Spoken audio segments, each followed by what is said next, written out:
व्याप्तं येन चराचरम् तत्पदं दर्शितं येन तस्मै श्री गुरुवे नमः। जय गुरुदेव। शब्द रूप में विराजमान परम पूज्य स्वामी जी महाराज, परम श्रद्धेय पूज्य महाराज जी के चरणों में कोटि कोटि नमन प्रणाम करते हुए आज इस पावन पवित्र वसुंधरा पर उपस्थित सभी सत्संगी धर्म प्रेमी भाई बहनों को, खास तौर से इस गांव के सभी सम्मानित नौजवान साथियों को, सभी माताओं बहनों को, पिता तुल्य बुजुर्गों को, बच्चे तथा बच्चियों को, दूर दराज से आवाज को सुन रहे गांव के सभी प्रेमी भाई बहनों को सादर जय गुरुदेव। ग्रामवासी प्रेमी भाई बहनों, आज हम सब लोगों का परम सौभाग्य है, हम सभी प्रेमी भाई बहनों को संत संदेश सुनने का अवसर प्राप्त हुआ है। जैसे इस धरती पर ये सूरज नहीं आता, सूरज की किरणें जब निकलती है तो सबको बराबर प्रकाश मिलता है। सूरज के लिए कोई जाति बिरादरी, कोई धर्म, कोई फिरका, कोई मजहब का भेदभाव नहीं होता। सूरज ये नहीं देखता कौन गरीब है, कौन अमीर है, कौन हिंदू है, कौन मुसलमान है। सूरज का काम है सबको प्रकाश देना। वैसे ही प्रेमी भाई बहनों, संत सूरज के समान होते हैं। जब जब इस धरती पर संत महात्मा फकीर आते हैं, महात्मा सबकी भलाई के लिए अपना संदेश जन जन को देना चाहते हैं, ताकि सब लोगों को इस मानव जीवन का सच्चा सुख मिल सके। अगर हम सब लोग अज्ञानता में, भूल भरम में समय पर महात्मा की बातों को नहीं सुन पाए, मन में किसी तरह की शंका हो गई, तो शंका से अपना नुकसान होता है। जो भी गांव के प्रेमी भाई बहन, आप जय गुरुदेव नाम पर शंका मत कीजिएगा। अगर आप जय गुरुदेव नाम पर शंका करेंगे तो शंका से आपका नुकसान होगा। प्रभु के नाम पर जिन लोगों ने शंका किया उनका नुकसान हुआ। हम सब लोग पढ़े लिखे जानकार बुद्धिमान प्राणी हैं, गीता रामायण कुरान बाइबिल को पढ़ते हैं। अगर हम सब लोग महात्मा फ़कीरों की बातों को, जो पुस्तकों में लिखी गई, अगर हम लोग थोड़ा सा विचार करते तो मानव जीवन का सच्चा सुख प्राप्त कर लेते। अगर जय गुरुदेव नाम पर शंका रहेगी तो शंका से अपना नुकसान होगा। हमारे गुरु महाराज बाबा जय गुरुदेव महाराज जी सत्संग में बताया करते हैं, प्रभु का नाम समय समय पर बदलता है, वक्त बदलता रहता है, इंसान बदलते रहते हैं। जब जैसा युग आता है प्रभु नाम बदलते रहते हैं। समय समय पर प्रभु का नाम बदलता गया। जब जब नाम बदला तब तब हम लोगों के अंदर शंका हो गई। शंका में हम सब लोगों ने अपना नुकसान किया। तो महात्मा तो सबके होते हैं, सबकी भलाई का काम करते हैं, लेकिन प्रेमी भाई बहनों, अज्ञानता में हम लोग अपना नुकसान कर लेते हैं। अगर हम लोग थोड़ा सा विचार करते तो आज जय गुरुदेव नाम पर शंका न होती। हमारे गुरु महाराज बाबा जय गुरुदेव जी महाराज सत्संग में ये बात लोगों को बताया करते कि प्रभु का नाम समय समय पर बदलता है।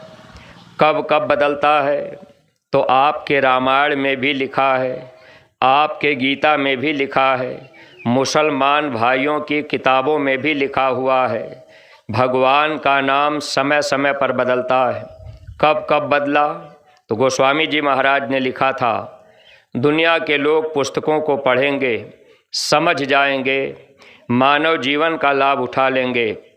उन्होंने साफ साफ लिख दिया, जब जब हो ही धर्म की हानि, बाढ़हि असुर अधम अभिमानी। जब जब इस धरती पर धर्म का लोप होता है, मानव के अंदर से मानवता चली जाती है, इंसान इंसानियत को छोड़कर जब हैवानियत के रास्ते पर चलने लगते हैं, जब लोगों का खान पान बिगड़ जाता है, नज़रों में माँ बहन बहू बेटी की पहचान ख़त्म हो जाती है, तो ऐसे समय में धर्म का संदेश लेकर कोई न कोई शक्ति इस धरती पर आती है। जब वो शक्ति आती है तो शरीर और नाम बदल जाता है, तो हम सब लोगों के मन में शंका हो जाती है। देखिए प्रेमी भाई बहनों, जब भगवान राम का अवतार इस धरती पर नहीं हुआ था, राम नाम कोई नहीं जानता था, जय राम कोई नहीं कहता था, लेकिन जब भगवान राम इस धरती पर आए, समय पर भगवान राम की बात हम दुनिया के लोग नहीं मान पाए। जब भगवान राम चले गए, बाद में हम लोग राम राम कहने लगे, बाद में हम लोगों ने जगह जगह मंदिर बना लिया। अब हम आप ये कहने लगे कि हम तो राम की पूजा करते, हम तो राम को मानते, जय गुरुदेव को हम क्यों मानेंगे, हम उनकी बात क्यों सुनेंगे। प्रेमी भाई बहनों, जब भगवान राम नहीं आए थे, त्रेता युग नहीं लगा था, राम का अवतार नहीं हुआ था, क्या उसके पहले कोई भगवान नहीं थे? क्या उसके पहले कोई इंसान नहीं थे? उसके पहले भी तो भगवान रहे होंगे, उसके पहले भी तो इंसान रहे होंगे, लेकिन हम लोगों ने विचार नहीं किया।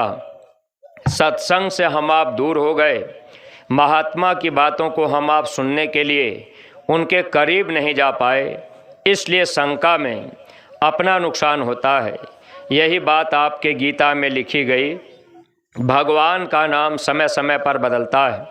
कब बदलता है तो भगवान कृष्ण ने अर्जुन को समझाया है, गीता में लिखा है, हे पार्थ बढ़ता पाप जब जब ग्लानि होती धर्म की, पड़ती जरूरत है मुझे तब जन्म लेकर कर्म की।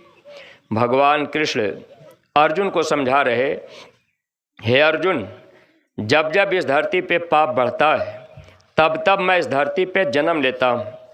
अर्जुन पूछे कि प्रभु आप करते क्या हैं, आपका काम क्या है? तो भगवान कृष्ण अपना काम बता रहे। गांव के प्रेमी भाई बहनों, अगर आप भगवान राम को मानते हैं, आप भगवान कृष्ण को मानते हैं, तो थोड़ा विचार कीजिएगा, भगवान राम ने किसका वध किया? रावण का। रावण में कमी क्या रही?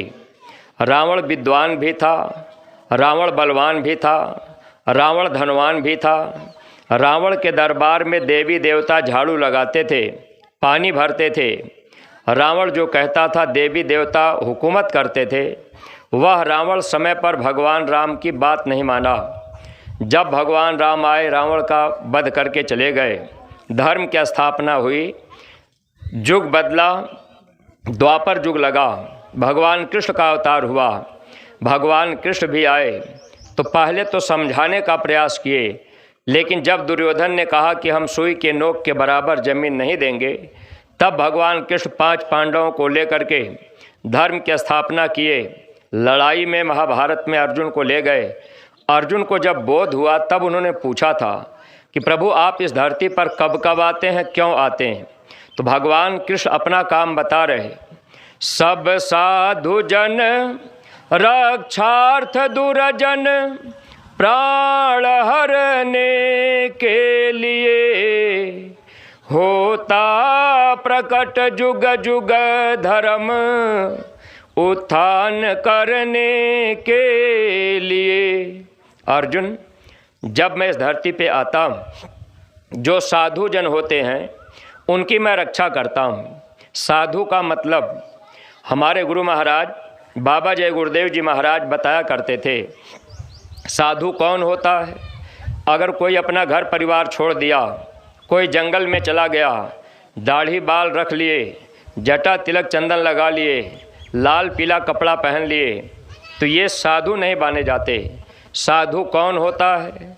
गुरु महाराज बताते थे, जो लोग अपने घर परिवार में रहते हैं, बाल बच्चों की सेवा करते हैं, आए गए की सेवा करते हैं, माता पिता की सेवा करते हैं, जो लोग झूठ नहीं बोलते, दूसरे के धन को मिट्टी समझते हैं, पराई माँ बहनों को अपनी माँ बहन समझते हैं, जो लोग भगवान का भजन करते, प्रभु के झंडे के नीचे रहते, ऐसे लोग साधु जन होते हैं।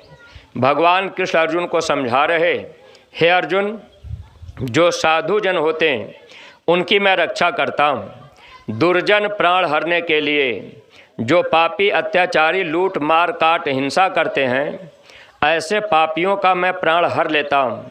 हे अर्जुन, मैं इस धरती पर हर युगों में आता हूँ। आपके गीता में लिखा है, होता प्रकट जुग जुग धर्म उत्थान करने के लिए। अर्जुन, जब मैं आता हूँ तो मैं पापियों का विनाश करता हूँ, धर्म की स्थापना करता हूँ। जो हिंसा हत्या का काम करता है, चोरी करता है, झूठ बोलता है, धोखा देता है, बेईमानी करता है, ऐसे लोगों का मैं वध करता हूँ। प्रेमी भाई बहनों, अगर आज हम आप राम कृष्ण को मानते होते तो ये हिंसा हत्या का काम न करते। यही बात मुसलमान भाइयों के किताबों में लिखी गई थी कि इस धरती पर प्रभु का नाम समय समय पर बदलता है। कब बदलता है? जब नींव धर्म की हिलती है, कोई हस्ती खुदा से उतरती है, भूले भटके इंसानों पर रहमत की नज़र वो करती है। जब भी वो शक्ति आती है तो वो शक्ति रहम और दया का पाठ पढ़ाती। अगर हम लोगों के अंदर रहम नहीं होगा तो हम लोग रहमान को नहीं पा सकते। अगर हम लोगों के अंदर दया नहीं होगी तो हम लोग भगवान को नहीं पा सकते। इसीलिए बाबा जय गुरुदेव जी महाराज ने इस भारत भूमि पर हिंदू, मुसलमान, सिख, ईसाई सब लोगों से एक प्रार्थना की थी कि आपको ये मनुष्य शरीर मिला है, ये जिस्म आपको बार बार नहीं मिलेगा। अगर आपने इस शरीर को पाकर आपने किसी बेजुबान जानवर की गर्दन काट दी तो इसका कर्म फल आपको भोगना पड़ेगा। और इसी कर्म फल को भोगने के लिए वहाँ नरकों में, दोजख में डाला जाता है। वहाँ जीव हाय हाय करके चिल्लाएगा और ये मानव जन्म का मौका फिर दोबारा नहीं मिल पाएगा। लेकिन प्रेमी भाई बहनों, जब हम लोगों को ये मानव जन्म मिल जाता है, हम लोग अपना एक सिद्धांत बना लेते हैं, खाओ पियो मौज मस्ती लो, और इसी में हम लोग अपना पूरा समय बिता देते हैं। समय पर महात्मा आते हैं, महात्मा अपना संदेश सबको देना चाहते हैं। बाबा जय गुरुदेव जी महाराज इस धरती पर 10 जुलाई सन 52 से लगातार जब तक गुरु महाराज शरीर रूप में मौजूद रहे, अपना संदेश सबको देते रहे। आज भी यह संदेश स्वामी जी महाराज ने हम प्रेमियों को आदेश दिया है कि आप लोग मेरा संदेश गांव गांव, गली गली, जन जन तक पहुंचाते रहिएगा।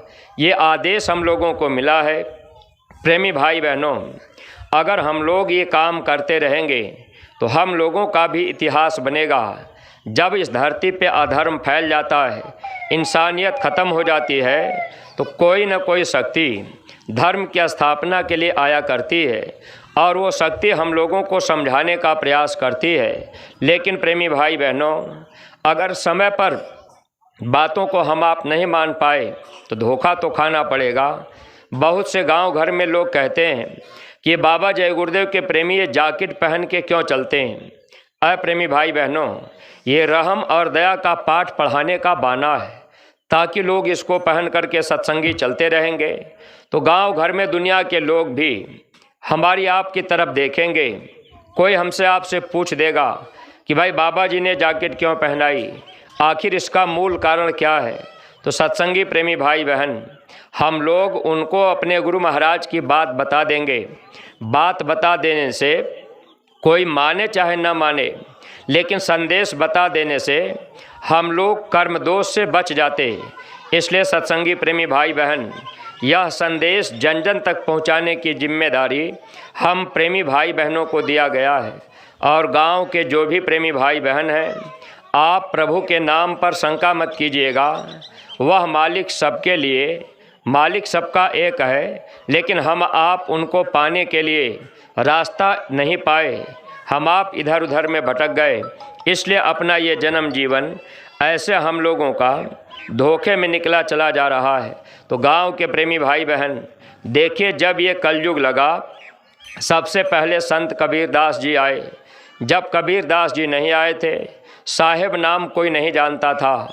कबीरदास जी जब लोगों को बताने लगे कि साहेब नाम भगवान का है, तब लोगों ने कबीर साहब को बुरा भला कहा, उनको गाली दिया, जिंदा जलाने का प्रयास किया। लेकिन जब वो चले गए, लोग उनकी पूजा करने लगे।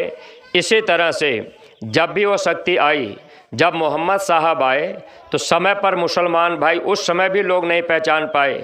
लोगों ने उनके साथ कितना लड़ाई झगड़ा किया, लेकिन जाने के बाद आज हम आप उनकी पूजा कर रहे। ऐसे ही गोस्वामी जी महाराज आए, नानक साहब आए, शिवदयाल जी महाराज आए, महात्मा आते रहे, समय समय पर हमको आपको समझाते बताते रहे, लेकिन समय पर हम लोग बातों को नहीं मान पाए। तो जो भी गांव के प्रेमी भाई बहन, आप जय गुरुदेव नाम पर शंका मत कीजिएगा। कभी मुसीबत का समय आ जाए तो आप जय गुरुदेव नाम की परीक्षा कर लीजिएगा। हमारे गुरु महाराज ने कहा है, जब कोई देवी देवता भगवान मुसीबत के समय में आपकी मदद न करें, तब आप एक बार जय गुरुदेव नाम की भी परीक्षा कर लीजिएगा। अंदर अंदर बोलिएगा, जय गुरुदेव नाम प्रभु का मेरी मदद करो, जय गुरुदेव नाम प्रभु का मेरी मदद करो। अगर आपकी रक्षा हो जाए, आपका बचाव हो जाए, तो आप विश्वास कर लीजिएगा। जब द्रौपदी की साड़ी खींची जा रही थी, 5 पति बैठे रहे, कोई मदद नहीं किया। उस समय द्रौपदी ने भगवान कृष्ण को बुलाया। भगवान कृष्ण आए, जब रक्षा हुई, तो अप्रेमी भाई बहन, द्रौपदी राम का भी नाम तो लेके बुला सकती थी, लेकिन द्रौपदी को इतना जानकारी थी, समय की शक्ति काम करती है। वक्त के डॉक्टर, वक्त के महात्मा, वक्त के वैद्य काम में आते हैं। अगर हम आप समय पर महात्मा की बातों को मानेंगे, फ़कीरों की बातों को मानेंगे, तब तो हम आप दया दुआ लाभ पालेंगे। वरना प्रेमी भाई बहन, ये समय हम लोगों का ऐसे धोखे में जा रहा है, और ये मनुष्य शरीर का मौका बार बार नहीं मिलेगा। हमारे गुरु महाराज सत्संग में बताया करते थे कि बच्चे, ये मनुष्य शरीर आपको किराए का मकान मिला है, सासों की पूंजी किराया है। महापुरुषों ने लिखा भी था। अब हम लोग मोबाइल में कैसेट में गाना सुन रहे, जिंदगी एक किराए का घर है, एक न एक दिन निकलना पड़ेगा, मौत जिस वक्त आवाज देगी, उसी वक्त खाली करना पड़ेगा। ऐ मखमल पर सोने वालों, कब्र में एक दिन सोना पड़ेगा। ये शरीर किराए का मकान है, यही भगवान का बनाया हुआ असली मंदिर है, यही खुदा की जिस्मानी मस्जिद है। अप्रेमी भाई बहनों, जब ये जिस्म फना होगा, यानी समय पूरा होगा, इस जिस्म से रूह को निकाल दिया जाएगा। जब इस जिस्म से रूह निकल जाएगी, लोग इसको ले जा कर के दफना देंगे, लेकिन रूह गई तो कहाँ गई, इस पर हम लोगों ने कभी विचार नहीं किया। जब किराए का मकान का समय पूरा होगा, सासों की पूंजी पूरी होगी, वो मालिक ऊपर से आवाज़ करेगा, अरे भाई आपका समय पूरा हो गया, ये शरीर आप खाली करो। आवाज़ आएगी, शरीर धड़ाम से नीचे गिरेगा, नसें भ्रष्ट हो जाएंगी, खून पानी बन जाएगा। उस समय बुद्धि काम नहीं करेगी। चाहे जितना धन दौलत रुपया पैसा हम लोगों के पास हो, उस समय क्या होगा? बुद्धि तो काम करेगी नहीं, आवाज़ बंद रहेगी। ये कंठ चक्र पे अष्टांगी महामाया का निवास होता है। वो मौत के समय आवाज़ को बंद कर देती। गुरु महाराज सत्संग में बताया करते थे, मरने के पहले आवाज़ बंद हो जाती। जो ये रीढ़ की हड्डी पीछे जाती है, वहाँ नीचे सबसे गुदा चक्र होता है, वहाँ गणेश का निवास होता है। रिद्धि सिद्धि शुभ लाभ लिखा होता है। 4 पंखुड़ी का कमल होता है। गणेश का काम मल विसर्जन का होता है। अब हम आप गणेश की सच्ची पूजा नहीं जान पाए तो गोबर की पूजा ही गणेश की पूजा मान लिए। उसके ऊपर में इंद्रिय चक्र है, ब्रह्मा का निवास होता है, उनका काम है पैदा करने का। उसके ऊपर में नाभि चक्र है, यहाँ भगवान विष्णु का निवास है, उनका काम है पालन करना। उसके ऊपर में हृदय चक्र है, यहाँ भगवान शंकर और पार्वती का निवास, उनका काम है शरीर का समय पूरा होगा धड़कन बंद कर देंगे। इसी को हम आप गा बजा रहे, कर्पूर गौरम करुणावतारम संसार सारम भुजगेंद्रहारम सदा वसंतम हृदयारविंदे भवम भवामी शैतम नमामि। हृदय रूपी कमल पर भगवान शंकर और पार्वती का निवास होता है। लेकिन प्रेमी भाई बहनों, आज हम आप भगवान शंकर को जल चढ़ाने पैदल कितना परिश्रम कर रहे, वो बाहर में नहीं मिलेंगे। रास्ता महात्मा बताने आते हैं, इसी मनुष्य शरीर के अंदर वो मिलेंगे। पाने का रास्ता महात्मा और फकीरों के द्वारा मिलेगा। अगर वो मिल जाए तो रास्ता मिल जाए, वरना हम आप ऐसे भटकते रह जाएंगे। इसी बात को, महात्माओं की बातों को लोगों ने दीवारों पर भी लिख दिया। कभी कभी मंदिरों पर आप लिखा हुआ पढ़ते होंगे, सदा भवानी दाहिने सन्मुख रहे गणेश, 5 देव मिली रक्षा करें ब्रह्मा विष्णु महेश। अब वो 5 देवता कहाँ मिलेंगे? बाहर के मंदिर में नहीं। ये जो मनुष्य मंदिर है, ये जो खुदा की जिस्मानी मस्जिद है, इसी मनुष्य मंदिर में वो 5 देवता रहते हैं और शरीर की रक्षा करते हैं। गुदा पे गणेश जी, इंद्री पे ब्रह्मा जी, और यहाँ नाभि चक्र पे विष्णु, हृदय चक्र पे भगवान शंकर, और यहाँ अष्टांगी महामाया आद्या महाशक्ति। ये 5 देवता शरीर की रक्षा करते हैं। जब मौत का समय आता है तो अष्टांगी महामाया आवाज़ को बंद कर देगी। उस समय बोली नहीं निकलेगी। गांव घर में माताओं बहनों को पता लगता है कि आज फलाने की बोली बंद हो गई, तो माताएं बहनें देखने जाती हैं, पूछती हैं कि पहचान रहे हैं। बेचारे कुछ बोल नहीं पाते, आंखों से आंसू गिरता है। माताएं बहनें कहती हैं कि अब माया छछा रही है, अब ये चले जाएंगे। हमारे गुरु महाराज बताते थे, बच्चे माया नहीं छछाती, मार पड़ती। जब इस शरीर से आत्मा को निकाला जाता है, रूह को खींचा जाता है, तो उस समय अपार पीड़ा होती। उस समय ये हड्डियाँ चट चट करके टूटती, नसें भ्रष्ट हो जाती, जैसे हजारों बिच्छू एक साथ डंक मारे, उससे भी 1000 गुना ज़्यादा पीड़ा होती। जन्मत मरत दुसह दुख होई, ये रहस्य जाने कोई कोई। लेकिन ये आवाज़ क्यों बंद होती है? अगर आवाज़ खुली रहती तो आदमी इतना तेज चिल्लाता मौत के समय कि बिना पीकर लगाए कई किलोमीटर आवाज़ जाती। लेकिन आद्या महाशक्ति आवाज़ को बंद कर देती। खुदा के फरिश्ते, धर्मराज के सिपाही मार पीट करके इस जिस्म से रूह को खींच देते हैं। अब ये शरीर यहाँ पड़ा है, लोग ले जाके जला देंगे, दफना देंगे। अब ये रूह कहाँ जाएगी? खुदा की अदालत में, धर्मराज की कचहरी में इस आत्मा को पेश किया जाएगा। महात्माओं ने लिखा भी है, होगा जब परलोक में तेरा हिसाब, कैसे मुकरोगे बता दो ऐ जनाब। कोठरी खाली करा ली जाएगी, वहाँ हमको आपको जाना होगा खुदा की अदालत में। वह मालिक हम लोगों से पूछेगा कि भाई ये जिस्म मैंने आपको दिया था कि इस जिस्मानी मस्जिद में रह करके आप इस रूह को जगा कर खुदा की कलमा आयतों को सुन करके आप उनके सच्चे दरबार में चले जाना। लेकिन प्रेमी भाई बहनों, मिला तो हम लोगों के लिए शरीर इसीलिए, लेकिन हम आप बाहर में भटक गए, सच्चे महात्मा नहीं मिल पाए, रास्ता नहीं मिल पाया। हमारा आपका भी समय पूरा होगा, इस शरीर से हमको आपको निकाल दिया जाएगा जब समय पूरा होगा, आप खेत खलिहान दुकान दफ्तर कहीं भी रहेंगे, चीन रूस जापान या हिंदुस्तान के किसी कोने में रहेंगे, अब वो ये नहीं देखेगा कि आप बहुत अच्छे काम में लगे हैं। जब समय पूरा होगा, जहां आप रहेंगे शरीर धड़ाम से नीचे गिर जाएगा, खुदा के फरिश्ते सामने होंगे, मार पीट करके निकाल देंगे, खुदा की अदालत में पेश करेंगे।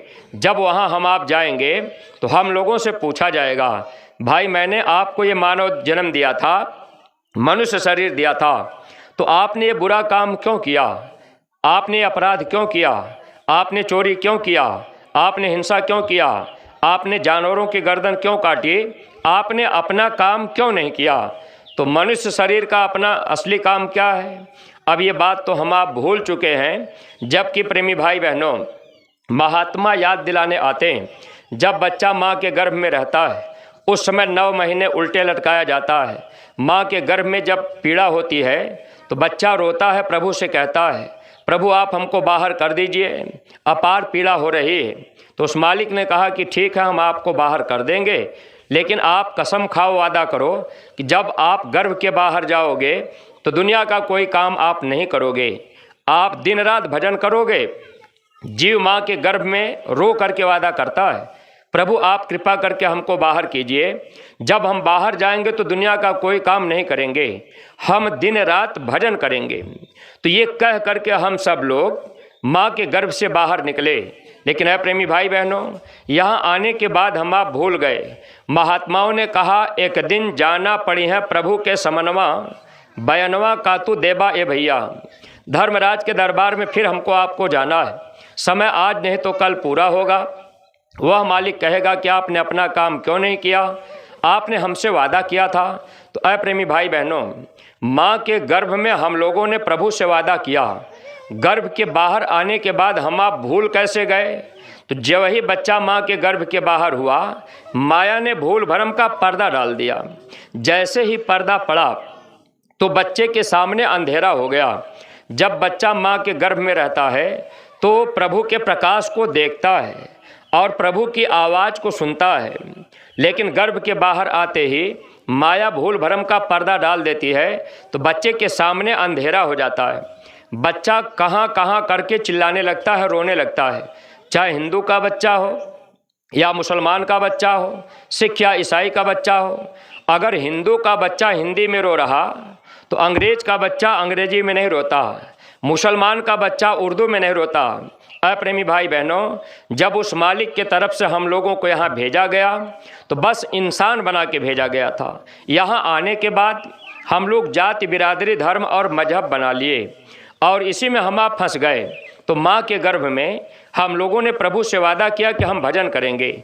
गर्भ के बाहर आए, माया ने पर्दा डाल दिया।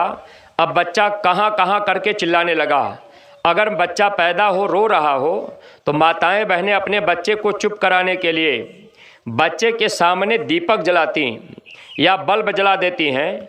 या आपके घर में अगर बच्चा रो रहा, आप टार्च उठा करके बच्चे के आँख पे जला दीजिए, दूर से आप टार्च दिखाइए, बच्चा उस रोशनी को एक टक देखेगा और चुप हो जाएगा।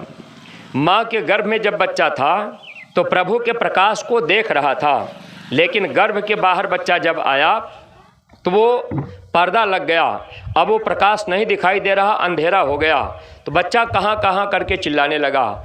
आज भी इस धरती पर ऐसे महात्मा हैं जो इन बाहर की आँखों को बंद करा के अंदर में प्रभु के प्रकाश को दिखा सकते हैं। लेकिन प्रेमी भाई बहनों, जब हम आप उनके करीब जाएंगे, उनकी बातों को मानेंगे, उनसे प्रेम करेंगे, तब तो हम आप कुछ लाभ पा लेंगे। लेकिन अगर नहीं नज़दीक जा पाए, ऐसे समय अपना निकला जा रहा। बच्चा माँ के गर्भ में जब प्रभु की आवाज़ को सुनता रहा, गर्भ के बाहर बच्चा आता है, माया पर्दा डाल देती है तो बच्चा भूल जाता है। जब बच्चा भूल गया तो अब देखिए माताएं बहनें क्या करती हैं। अपने बच्चे को, जब बच्चा रोता है तो माताएं बहनें अपने बच्चे को चुप कराने के लिए ऐसे हाथ की ताली बजाती हैं या थाली बजाती हैं, घंटा बजाती हैं। अगर माताओं बहनों से पूछा जाए कि आपके घर में बच्चा रो रहा है, तो छोटे छोटे बच्चों को माताएं बहनें बच्चे के हाथ में घुघना पकड़ा देती, बच्चे के कान के पास घुघना बजाती। तो बच्चे के बाहरी कान से जब घुघुने की आवाज़ अंदर जाती है तो बच्चा थोड़ी देर के लिए चुप होता है। इससे साबित होता है कि माँ के गर्भ में बच्चा प्रभु के आवाज़ को सुन रहा था। कबीर साहब ने इस बात को लिखा भी था, गगन में घुघरू बाजे मोरी गोइयाँ, यानी गगन में घुघरू जैसी आवाज़ होती है। अब उसमें देवी देवता की आवाज़, ईश्वर की, ब्रह्म की, पार ब्रह्म की, महाकाल की ऊपर में आवाज़ होती है, भूत पिचास बैताल की आवाज़ होती है, ईश्वर ब्रह्म की आवाज़ होती है, खुदा की, रब की, अल्लाह की आवाज़ होती है। लेकिन ऐ प्रेमी भाई बहनों, ये भेद तब खुलेगा जब सच्चे फ़कीर मिलेंगे। खुदा की आवाज़ को हम आप कैसे सुनेंगे, रब की आवाज़ को कैसे सुनेंगे, अल्लाह की आवाज़ को कैसे सुनेंगे? जैसे हम आप अपनी भाषा में ईश्वर ब्रह्म पार ब्रह्म कहते हैं, उसी तरह से मुसलमान भाइयों में भी ये चीज़ें तो हैं, लेकिन बात तो एक ही रही, हम आप भटक गए। गर्भ के बाहर आए, रास्ता नहीं मिला, महात्मा नहीं मिले, सत्संग नहीं मिला। तो माँ के गर्भ में बच्चा प्रभु की आवाज़ को सुनता था, गर्भ के बाहर आया, आवाज़ बंद हो गई। अब हम आप यहाँ पड़े रह गए। तो जब महात्मा आते हैं तो महात्मा इस बात को बताते हैं कि हे इंसान, जो आप मंदिरों में जाकर के बाहर पूजा कर रहे, जो आप मंदिरों में आवाज़ लगा रहे, जो आप मस्जिद में आवाज़ लगा रहे, वो आवाज़ इसी मनुष्य मंदिर में, ये खुदा की जिस्मानी मस्जिद में आती। ये कुदरती काबा है। महात्माओं ने लिखा भी था, मुसलमान भाइयों की किताबों में इसका जिक्र था, नकली मंदिर मस्जिदों में जाए सद अफसोस है, कुदरती काबे का साकिन दुख उठाने के लिए, कुदरती काबे की मेहराब में सुन गौर से, आ रही धूर से सदा तेरे बुलाने के लिए। सदा माने होती है आवाज़, धूरधाम से, अनामी धाम से। इसी कुदरती काबे में मेहराब कहते हैं दोनों भावों के बीच में। फ़कीरों ने जिक्र किया था कि वो आवाज़ आती है तुझे बुलाने के लिए, यानी आत्मा को, रूह को बुलाने के लिए ऊपर से आवाज़ आ रही है। अब प्रेमी भाई बहनों, रास्ता कौन बताएगा? तो आपके धार्मिक पुस्तकों में लिखा है, मुर्शिदे कामिल से मिल, सिद्दक सबूरी से तकी, जो तुझे देगा फ़हम शाहरक को पाने के लिए। जब कामिल मुर्शिद मिलेंगे, सच्चे फ़कीर मिलेंगे, महात्मा मिलेंगे, तो वो आवाज़ सुनने का भेद बता देंगे। इसीलिए मुसलमान भाइयों की किताबों में लिखा गया था, कामिल मुर्शिद के चरणों में सिजदा करो, रूह तेरी आसमानी डगर पाएगी। ये रूह आसमान में कैसे जाएगी? तो जब वो कलमा आयते, जो आवाज़ ऊपर से आ रही, उस आवाज़ को सुनने का भेद वो महात्मा बताते हैं। जैसे हम सत्संगी प्रेमियों को गुरु महाराज ने रास्ता बताया, बाहर के कान आप बंद करेंगे, अंदर से वो आवाज़ आपको अंदर के कान से सुनाई देगी। प्रेमी भाई बहनों, आज बहुत से प्रेमी जो गांव के नए लोग हैं, आप लोग भी विचार कीजिएगा, क्योंकि आप लोग पढ़े लिखे जानकार हैं। गीता, रामायण, कुरान, बाइबिल, महात्माओं ने जो पुस्तकों को छोड़ा है हम लोगों को समझने के लिए कि भाई पढ़े लिखे जानकार लोग किताबों को पढ़ेंगे, समझ जाएंगे। लेकिन हम आप बाहर की तरफ भटक गए। अब हम आप मंदिर में अगर चले गए, थोड़ा बहुत मंदिर धो धा के साफ़ किए, थोड़ा आरती कर लिए, पूजा कर लिए, घंटा बजा लिए, तो हम लोगों ने मान लिया कि भाई हमने पूजा कर लिया, भजन कर लिया। लेकिन प्रेमी भाई बहनों, हालांकि पहले जब हम गुरु महाराज के पास नहीं गए थे, सन 2001 में पहली बार मथुरा हम गए, उसके पहले हम भी मंदिर में जाते थे, वहाँ घंटा शंख बजाते थे, आरती करते थे, कीर्तन गाते थे, रामायण गाते थे। लेकिन प्रेमी भाई बहनों, जब गुरु महाराज मिले, सत्संग मिला, स्वामी जी महाराज ने कहा कि बच्चे, बाहर की मंदिर में जो आप बजा गा रहे ये नकली है, असली तो ये मनुष्य मंदिर है, ये खुदा की जिस्मानी मस्जिद है, और इसी में वो परमात्मा की बाणी, खुदा की कलमा आयतें उतर रही। आप इस शरीर के कान से उस आवाज़ को नहीं सुन सकते, रूह के कान से उस आवाज़ को सुना जा सकता है, जीवात्मा के कान से उस आवाज़ को सुना जा सकता है। स्वामी जी महाराज ने कहा, उसी आवाज़ को सुनने का नाम महात्माओं ने भजन बताया। लेकिन प्रेमी भाई बहन, अब हम आप बाहर भटक गए, बाहर पूजा पाठ करने लगे। आज अगर लोगों से पूछा जाए कि अच्छा भाई आप मंदिर में घंटा क्यों बजाते हैं, आरती क्यों करते हैं, तो ये बात हम आप किसी से पूछ नहीं पाए। केवल हम आप देखा देखी काम करने लगे कि भाई वो कर रहे तो हम भी कर रहे। इस तरह से हम आप देखा देखी में फंस गए। प्रेमी भाई बहनों, महात्माओं ने लिखा है, बिना बजाए निस दिन बाजे, घंटा शंख नगारी रे, बहिरा सुन सुन मस्त होता है, तन की सुधि बिसारी रे। महात्माओं ने लिखा कि बिना बजाए घंटा और शंख बजता है, वो घंटे शंख की आवाज़ अब हम आप कैसे सुनेंगे? कोई कामिल मुर्शिद मिले, कोई सच्चे महात्मा मिले तो वो आवाज़ कभी बंद नहीं होती। वो लिखा है महात्माओं ने कि बिना बजाए निस दिन बाजे, रोज़ बजता है। अब उसी को हम आप नहीं समझ पाए। आज हम आप बाहर भटक गए। लोग क्या कहते हैं कि भैया हम मंदिर में 24 घंटे का कीर्तन करा रहे। अब कीर्तन का मतलब 24 घंटे आपने कीर्तन किया तो आप कहते हैं कि अखंड कीर्तन है। 24 घंटे के बाद आपने कीर्तन बंद कर दिया तो वो खंड हो गया। अखंड का मतलब जो कभी बंद न हो। तो महात्माओं ने लिखा था अखंड कीर्तन ऊपर में हो रहा और वो आवाज़ हर इंसान के पास सुनाई देगी। मनुष्य मंदिर में आवाज़ आ रही है।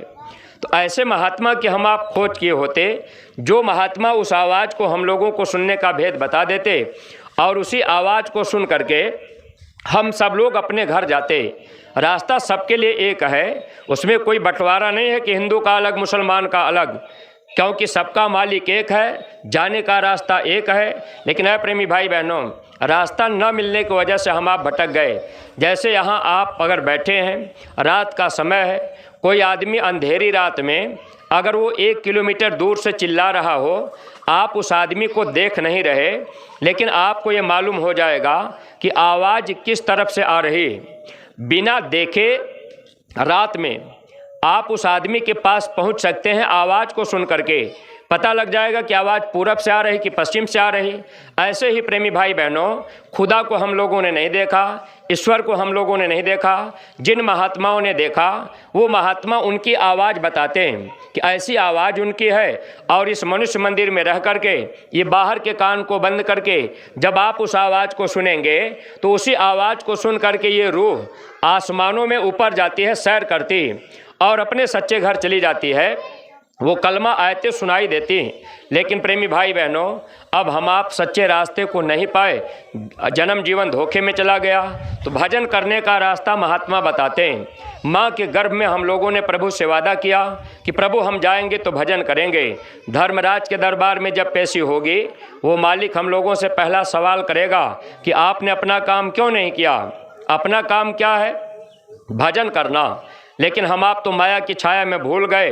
अगर धर्मराज के दरबार में हम आप कहेंगे कि भाई हम तो जब मनुष्य शरीर में रहे तो हमने 4 तल्ले की बिल्डिंग बनाई, हमने 2-4 बच्चा पैदा किया, हमने 4-6 बीघा ज़मीन लिखा लिया, हमने इतना बैंक बैलेंस किया, तो अप्रेमी भाई बहनों, शरीर का धन यहीं पर छूट जाएगा। जब इस शरीर से आत्मा निकल जाएगी, शरीर यही पड़ा रहेगा, शरीर का धन यही छूट जाएगा। आत्मा के साथ में केवल वही भजन जाता है। जब महात्मा मिल जाए, रास्ता बता दें, हम आप उनकी बातों को माने, वही हमारे आपके काम आता है। फिर वो मालिक कहेगा कि आपने अपना काम भी नहीं किया और मेरे मकान को आपने गंदा कर दिया। ये मनुष्य शरीर किराए का मकान, गंदगी कैसे आती है? अच्छा और बुरा कर्म हम लोगों से बनता है। जैसे कोई माँ बहन जा रही है, अब हम आप उसको बुरी निगाह से देख लिए, कोई बुरा वचन बोल दिए, कोई बुरा कर्म हम आप कर दिए, शराब के नशे में हम आप किसी को गाली दे दिए, चोरी कर दिए, हिंसा हत्या का काम कर दिए। तो जो भी कर्म हम आप कर रहे, कर्म करने की आज़ादी है। आज हर आदमी आज़ाद है, आप चाहे कोई भी कर्म करें, लेकिन ऐ प्रेमी भाई बहनों, कर्म का फल भोगना पड़ेगा। महात्माओं ने लिखा है, भगवान ने हम लोगों को आज़ादी दिया है। जैसे बहुत से लोग क्या कहते हैं, अरे भाई हम जय गुरुदेव की बात क्यों मानेंगे, हम तो खाते पीते रहेंगे, ऐसे मौज मस्ती से जीवन गुजारेंगे। तो अप्रेमी भाई बहनों, आप बात माने ना माने, हमारे गुरु महाराज ने कहा है, मेरी न मानो यमराज तो मनाएगा, तेरा ही कर्म तुझे मार कर भोगाएगा, पापों की अग्नि में जलना पड़ेगा, रे मन मुसाफिर निकलना पड़ेगा। महात्मा की बात हम आप माने ना माने, लेकिन है प्रेमी भाई बहनों, उस खुदा की अदालत में एक दिन पेश किया जाएगा, उसकी बात तो मानना ही पड़ेगा। वो कहेगा कि आपने मेरे जिस्म को गंदा किया है, इसमें शराब डाला है, मांस डाला है। आज हम आप क्या करने लगे? शराब पीने लगे और हम आप कह रहे कि कीर्तन गा रहे। आज बहुत से लोग रामायण गा रहे, मंदिरों में कीर्तन कर रहे। शराब पी करके आप रामायण गा रहे, गांजा पी करके आप कीर्तन कर रहे। अब आपको ऐसा लग रहा कि भाई रात भर हमको कीर्तन गाना है, रामायण गाना है, कीर्तन करना है, तो आपने शराब पी लिया, मांस खा लिया, अंडा भी खा लिया, आपने गांजा भी पी लिया। जबकि प्रेमी भाई बहनों, बड़े साफ शब्दों में ये बात लिखी गई थी मुसलमान भाइयों के किताबों में, अगर इस जिस्म पर जुबान पे शराब का एक भी कतरा गिर गया तो ये जिस्म नापाक हो जाता है। खुदा हमारी आपकी इबादत को कबूल नहीं करते। प्रेमी भाई बहनों, आज इस शरीर को हम आप पा करके अब देखिए शराब का कतरा जबान पे डाल रहे और सोच रहे कि हमारी इबादत को खुदा कबूल कर लेंगे। आज हम आप रामायण गा रहे, गीता पढ़ रहे, कीर्तन कर रहे, अब उधर शराब पी करके, गांजा पी करके कितनी कड़ी सज़ा उसकी दी जाती है, कभी हम लोगों ने विचार नहीं किया। वैसे कबीर साहब जब इस धरती पर आए थे तो उन्होंने जिक्र किया है, आज हमको आपको शरीर मिला हुआ है, अब ये शरीर एक दिन छूटेगा, वो मालिक हिसाब करेगा। अगर हम आप गांजा पी रहे तो धर्मराज के दरबार में जब पेशी होगी, ऐसे जीवों को वहाँ क्या किया जाता है? उल्टा लटकाया जाता है, पैर ऊपर सर नीचे करके लटका दिया जाएगा, गुदा चक्र पे आग का अंगारा रखा जाएगा, उपस्थ इंद्री को मुंह में जमदूत लगा देंगे, बगल में खड़े हो जाएंगे, जमदूत मारेंगे और मार मार के कहेंगे जोर से खींचो। जैसे हम आप गांजा पीते हैं, कहते हैं भगवान शंकर की बूटी है, आप जोर से खींचे तो चिलम से आग निकल गई, धुआं पूरे शरीर के अंदर ले गए, फिर बाहर निकाल रहे। ऐसे प्रेमी भाई बहनों, ऐसे जीवों को कबीर साहब ने कबीर मंसूर में इसका जिक्र किया है। महात्मा किताबें इसीलिए छोड़े कि हम आप पढ़ेंगे तो समझेंगे, अनपढ़ लोगों को भी हम लोग बताएंगे। लेकिन प्रेमी भाई बहनों, हम आप खुद नहीं समझ पाए, अब तो अनपढ़ लोग तो समझ लेते हैं। जो लोग गुरु महाराज के पास गए, स्वामी जी महाराज ने एक बार कहा कि मेरे पास जो अनपढ़ लोग आते हैं वो तो मेरी बात समझ लेते हैं, पढ़े लिखे लोगों के अंदर अहंकार रहता है कि भाई हम पढ़े लिखे जानकार बुद्धिमान हैं, तो अब महात्मा की बात क्यों माने। ऐसे में लोगों का भारी नुकसान हो जाता है। प्रेमी भाई बहनों, ऐसे जीवों को कितने वर्षों तक वहाँ उल्टा लटका करके सजा दी जाती है। अगर हम आप शराब के नशे में किसी माँ बहन को बुरी निगाह से देख लिए, समय पूरा होगा, खुदा की अदालत में जब हिसाब होगा, अब वो मालिक कहेगा आपने अपराध किया है, माँ बहनों को बुरी निगाह से देखा है, अब आपको सज़ा दी जाएगी। ऐसे जीवों को ले जाकर जमदूत क्या करेंगे? आँखों को फोड़ देते हैं और जैसे लाल मिर्चे का पाउडर आँखों में डाला जाए, ऐसे पदार्थ डाल करके जीव को तड़पाते हैं, जीव हाय हाय करके चिल्लाते हैं, वहाँ हमको आपको दुख ही दुख मिलता रहता है। इस तरह से नरकों में, दोजख में जीव को कितनी कड़ी सज़ा दी जाती है, उस पर कभी भी हम आप विचार नहीं कर पाए। यही हमारे गुरु महाराज बाबा जय गुरुदेव जी महाराज जब एक बार गुरु महाराज कलकत्ता में गए तो कलकत्ता के लोग मांस ज़्यादा खाते हैं। अब तो पूरे भारत में मांस का प्रचार हो गया, पहले कलकत्ता के लोग मांस ज़्यादा खाते, अब तो सब जगह मांस का प्रचार। ऐसे समय में हमारे गुरु महाराज जब कलकत्ता में गए तो गुरु महाराज ने देखा कलकत्ता के लोग मांस कैसे खाते हैं। वहाँ लोहे के बड़े बड़े कड़ाहे रखते हैं, आदमी के डूबने भर पानी उसमें भर देते हैं, कड़ाहे के नीचे लोग आग लगा देते हैं।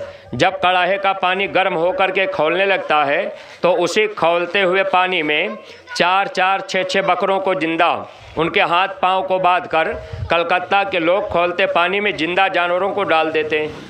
15-15, 20-20 मुर्गे मुर्गियों को उनके पैर को बांध करके कलकत्ता के लोग उसी खौलते पानी में डालते हैं। कड़ाहे के किनारे किनारे आदमी डंडा लेकर के खड़े रहते हैं। अगर बकरा छटपटा करके बाहर निकलना चाहे तो वो आदमी जो डंडा लेकर के खड़े रहेंगे वो क्या काम करते हैं? ऊपर से डंडा मारते हैं, डंडे से फिर उसको दबा देते हैं पानी में। ऐसे कलकत्ता के लोग जिंदा जानवरों को उबालते हैं, उबालने के बाद तब तेल मसाला लगा के पका के खाते हैं। स्वामी जी महाराज ने कहा बच्चा ये कर्म भूमि है, आप जैसा कर्म करोगे वैसा ही आपको फल दिया जाएगा। जो गल काटे और का अपना रहा कटाए, साईं के दरबार में बदला कहीं न जाए। अगर आज हम आप किसी जानवर को उबाल रहे, किसी जानवर की गर्दन काट रहे, सूअर को हम आप जिंदा जला रहे, तो एक समय आएगा यह बदला हमको आपको चुकाना पड़ेगा। आगे पीछे अपने करनी का फल भोगे के परी। ये कर्म प्रधान देश है। यहाँ हिंदू मुसलमान सिख ईसाई कोई भी हो, सबको कर्मों का फल दिया जाएगा। खुदा की अदालत में जब पेशी होगी, अब वो ले जा करके उधर दोजख में डाल देंगे। वहाँ हम आप चीखते चिल्लाते रहेंगे। कौन मदद करेगा? कौन अपना रिश्तेदार होगा? कौन सगे संबंधी होंगे? अप्रेमी भाई बहनों, इस तरह से कड़ी यातना जीवों को वहाँ नरकों में 84 में दोजख में दी जाती है। महात्मा जब आते हैं तो महात्मा हम लोगों को समझाते हैं कि हे इंसान, आप ये बुरा कर्म मत करना, वरना आपको इसकी सज़ा भोगनी पड़ेगी। अब हम आप नहीं मानेंगे तो कोई बात नहीं।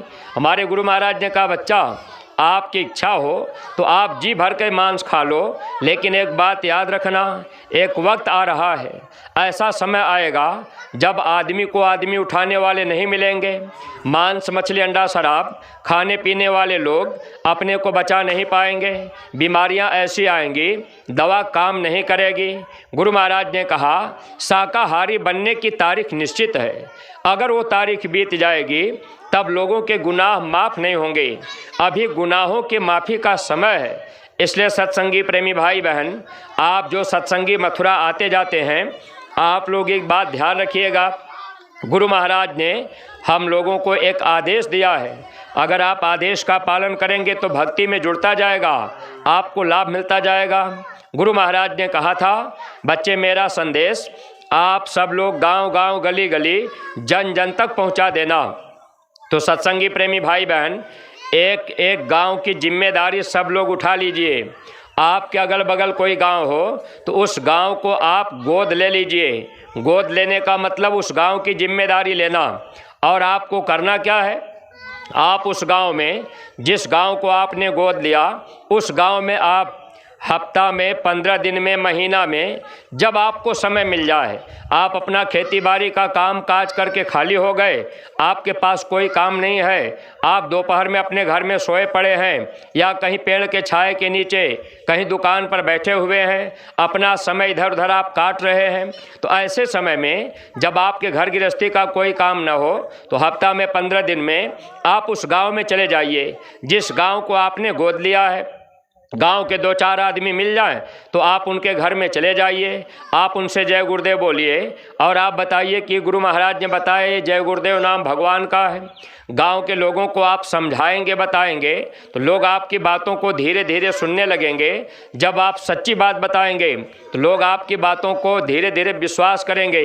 गीता, रामायण, कुरान, बाइबिल से लोग मिलान करेंगे। जब आपकी बात सच्ची समझ में आएगी, बातों को लोग मान लेंगे। मान लीजिए किसी गांव में आप प्रचार करने गए, गांव का कोई आदमी अगर वो आपसे कह दे कि भाई आप जो है जय गुरुदेव की पूजा करते हैं तो हम भगवान शंकर की पूजा करते हैं। कोई आपसे कह देगा हम राम की पूजा करते हैं, कृष्ण की पूजा करते हैं, हम दुर्गा, लक्ष्मी, गणेश की पूजा करते हैं। तो ऐसे प्रेमी भाई बहन, बहुत से इस धरती पर शक्तियां हैं जिनकी हम आप पूजा पाठ कर रहे हैं। अब आप गांव में जब जाएंगे, गांव गोद लेंगे, थोड़ा आप समझाएंगे तो लोग आपकी बातों को सुनने का प्रयास करेंगे।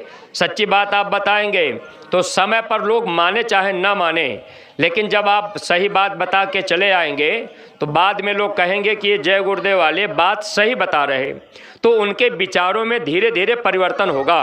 ये वैचारिक क्रांति के बिगुल बजाने वाले महापुरुष बाबा जय गुरुदेव जी महाराज ने वैचारिक क्रांति का बिगुल फूंक दिया और ये क्रांति हमको आपको फैलानी है। एक एक गांव के सब लोग जिम्मेदारी लीजिए। आप गांव में जाने लगेंगे, गांव में बात बताएंगे, लोग आपकी बातों को सुनेंगे। आज के समय में गांव घर में बहुत से लोग हैं जो भगवान की, देवी देवता की पूजा पाठ कर रहे हैं, लेकिन किस लिए कर रहे हैं?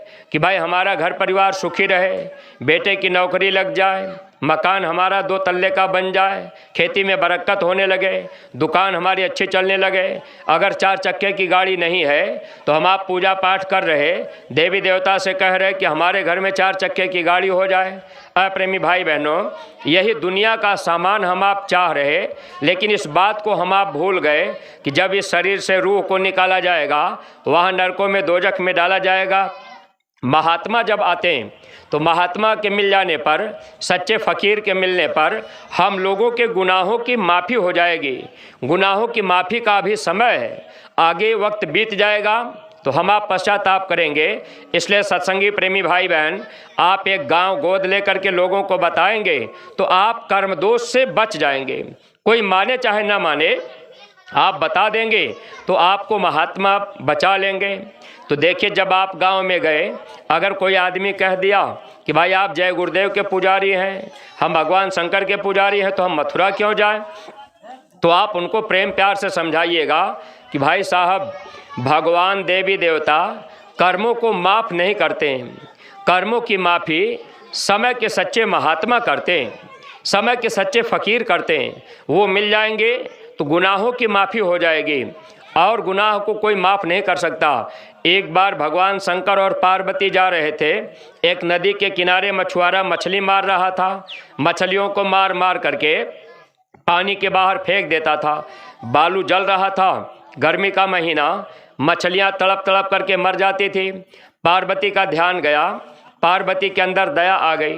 पार्वती ने भगवान शंकर से कह दिया, स्वामी मछुआरे को मना कर दीजिए, मछली को मार करके वो पानी के बाहर न फेंके। भगवान शंकर कहने लगे, पार्वती मेरा काम मना करने का नहीं है, तुम चुपचाप चलो, जो कर्म वो कर रहा उसको करने दो। जब आप गांव में प्रचार करने जाएंगे तो गांव के लोग कहेंगे, जय गुरुदेव कौन भगवान हो गए, मांस मछली अंडा शराब छुड़ा रहे। तो अप्रेमी भाई बहनों, अज्ञानता में अगर कोई कुछ आपको कह भी दे तो आप उसको बर्दाश्त कीजिएगा। भगवान शंकर पार्वती को बोले, तुम चलो, मेरा काम मना करने का नहीं है। भगवान आपको मना नहीं करेंगे। आप चोरी करके मंदिर में जाइए, आप शराब पी करके मंदिर में पूजा कीजिए, भगवान का काम मना करना नहीं है। संत मना करते हैं, संत जानते हैं कि इस कर्म का फल जीव को भोगना पड़ता है। भगवान शंकर पार्वती चले गए। काफ़ी समय के बाद दोनों लोग रास्ते से लौट रहे थे, भगवान शंकर पार्वती वापस आ रहे थे। पार्वती का ध्यान नदी के किनारे फिर चला गया तो पार्वती ने क्या देखा, नदी के किनारे एक ऊँट बेचारा बालू में गिरा हुआ है। अब वो हाथ पैर अपना पटक रहा है, ऊँट उठना चाहता है लेकिन उठ नहीं पा रहा। तो पार्वती को दया आ गई, ऊँट बेचारा छटपटा रहा था। पार्वती ने भगवान शंकर से कह दिया, स्वामी आप ऊँट के ऊपर दया कर दीजिए, उसको उठा दीजिए, बेचारा तड़प रहा है, उठ नहीं पा रहा है। भगवान शंकर कहने लगे, पार्वती मेरा काम दया करने का नहीं है, तुम चुपचाप चलो, ये अपना कर्म भोग रहा है, उसको भोगने दो। तब पार्वती ने जिद कर लिया। पार्वती कहने लगी, स्वामी उस बार मछुआरा मछली मार रहा था तो आपने मना नहीं किया, और इस बार ये ऊँट बेचारा बालू में गिरा पड़ा है, मैंने कहा दया कर दीजिए, तो आप दया नहीं कर रहे। आप कह रहे हैं कि मेरा काम दया करना नहीं है। तो जब आपका काम न तो मना करने का है, न तो आपका काम दया करने का है, तो आपका काम क्या है?